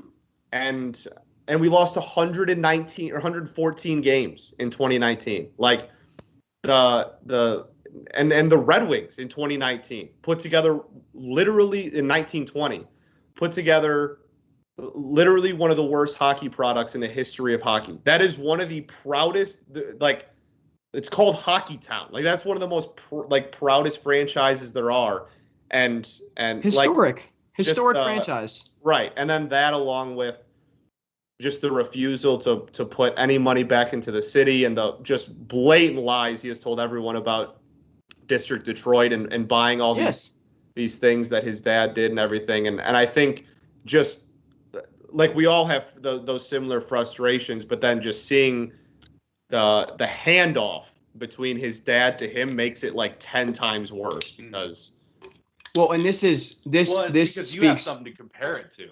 Right, exactly. Yeah, well, and I was gonna say, this speaks to a larger and much more systemic issue that exists within professional sports, of this expectation of, and it speaks as to why I have the level of frustration that I do with the St. Louis Cardinals, that from an organizational perspective, of you're expecting the Cardinals fans, whether it's deserving or not, will never shut their mouths about us being the best fans in baseball. And it's like, okay, well, if as an organization you're going to champion that idea and platform that to us, The best fans in baseball should be the fans of the best team in baseball. That's how that works. And like that, and there's a different conversation to be had about like how abstract that actual concept is, because it's like there could be an argument made for Every team, like yes. half of the teams in baseball to be the best fans in baseball. Like the course. other, and I'm sure like off the top of our heads, we could think of like the other half of the teams, but it's just like ignoring that, it's just like plenty of teams could claim the best fans in baseball. Well, and Right. I would say that the issue that systemically exists is like I was about to say. That's the exact point that I was about to make. Is that every city in at least one sport, and in most cases it's multiple / all. Like we talked about how great Pittsburgh is as a sports city to begin with already. Like there is a systematic issue with how ownership views the relationships in the city that they're in, and it's an issue that exists, I think, in every single major professional sport with every single team. And it makes it so unbelievably frustrating when you're a fan of a team that is in a city that is struggling or has like is a hotbed of like political issues or socio issues or economic issues. And like it's so unbelievably frustrating to watch every single owner. Like Oakland's a great example. Like the reason no one goes to your stadium is because it's an ugly hunk of junk. No one wants to go there because it's an ugly place to be. Like, and so often you're putting this burden on taxpayers, and you're putting up this burden on taxpayers of like wanting to spend more money and forcing them to sort of foot the bill for a product that more often than not, like that Scott brought up, that I've brought up, that Nick has brought up, of we're unhappy with. And it's like, if you're going to foot us with this bill and you're going to promise us these things, like those are things that you need to deliver on. You're not exempt from them just because, like Scott's example of like, because your dad was well liked. Like you're not exempt from that. And so it's incredibly frustrating to see that it exists and persists at every single level of every single professional organized sport. And I feel so much like a class traitor every time I see an owner that like actively pines for, because it's a billionaire, but like Steve Ballmer being like, yeah, we're gonna play at the Forum, and like I want like I'm gonna spend to have a winning product, and like like I'm gonna make LA the Clipper City. Like, yeah, an owner like that, like I feel like a class trader being like, yeah, go Steve Ballmer, but like it's still it's better than nothing. And so many owners just give us nothing, and it frustrates. It's very, very frustrating. And like you said, Nick, it's frustrating for so many people on different levels. And so I'm sure that like when you hear Cardinals fans, if I were to give, some reasoning, I know you don't have to give us any slack, but I'm saying for like, sure. You know what I mean? It's I like was actually for us, I was actually going to give you a little slack, and I was gonna like the reasons to be frustrated with the franchise in general. As the game ends, by the way, the Chicago White Sox win 3-1 in this White game, Sox which we win. barely talked about this entire stream. But a game did happen while we were talking. Yeah. As we recorded this 3.5-hour podcast. Yeah. But it's just like there are institutional reasons to be frustrated with the team beyond what they put on the field, and something that may be local to me. I don't know if it extended to any of you, but pardon me while I hiccup. But about 6-8 weeks ago, the Seattle Mariners had a really bad and really uncomfortable PR problem come up for them, where there was a fan who you can look up, and you can look up their story. I know exactly what Twitter. you're talking about. Dayshick Jr. on Twitter, at Dayshick Jr. on Twitter. But this fan, a Filipino fan, was in the stands in nice seats that his brother bought him for his birthday, and they were like rooting on the team and having a great time. And they had their tickets checked by Mariners ushers. and Like they several called times. out the ushers for profiling against them, and then the ushers manager came down and like grilled them in their seats for like Ooh. an uncomfortable amount of time, like in front of other fans in their section. And it's just like really clear what the goal of the ushers was. Mhm. And it's just like there are a lot of reasons to be really uncomfortable with like your team, and it doesn't just have to be based on the product that they're putting on the field. Oh, It can no, be the yeah. fact that they are appealing to whatever dollar that they feel like appealing to, and that doesn't Yeah. necessarily mean that the fans in the nice section are having a good time, even though they paid for those tickets. Like, Yeah. like I was gonna say, being I'm frustrated with your organization can mean a lot of Yes. things. Yes. Yeah, I'm a St. Louis Cardinals fan. When I talk about the supposed best fans in baseball, those more undeserving fans, I'm heavily coding that towards people with pigments very much reflecting of my own. It's disgusting. It is. It It's- really is. It's disgusting to watch someone from Lord knows where, Missouri, making comments about like Jason Hayward, for example. Yeah, I remember Um, those days, man. Those So yeah, I remember those. And Mariners fans demanding Marco Gonzalez pitch better in the comments of his Instagram post of his newborn baby.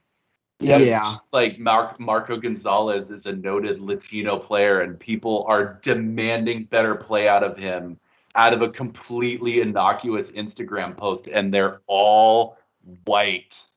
Yeah. Well, and that's yeah, the Cardinals issue somehow, I was, of all the things that could possibly transcend race, I enjoy berating people in the Instagram comments. I'm glad to see that. Like I've seen, like Harrison Bader turned his Instagram comments off. Yeah. Like there's no shortage of players that, it's very, very frustrating. So yeah, I was gonna say, if you're gonna cut a Cardinals fan slack anywhere about complaining about our front office and our organization, know that it is a much more diverse issue than just, whining about the fact that we Certainly. leased the Rockies for Arenado. And It goes the much Cardinals deeper. fan in the middle. If you want to be a Mariners fan because you want to be a fan of the underdog, just be aware of the fact that this organization has done things that you would not be proud of. Lot. Don't forget back in like the early 2000s, they kicked out that lesbian couple. That's a thing that happened. Wow, yeah. Yes, and it's it did. not gonna go away. Oh, if you want to, Cardinals Cardinals Be the Instagram. Cardinals fan in the middle here. I debate on following the Cardinals on Instagram alone, because any sort of inclusive themed baseball game has a lot of Bible verse Instagram bio people getting happy in the comments. It's That's not every easy to be a organization, fan though. of any team. That is fair. That's but every team. Yeah. I mean, I'm a Giants fan, and San Francisco's largely known for being a pretty accepting city. Same with Seattle too. Yeah, same with Seattle, and it's rampant still. And yet you have a team in a liberal city that caters its experience at the stadium to the highest buyer. Yeah. And it's a shame.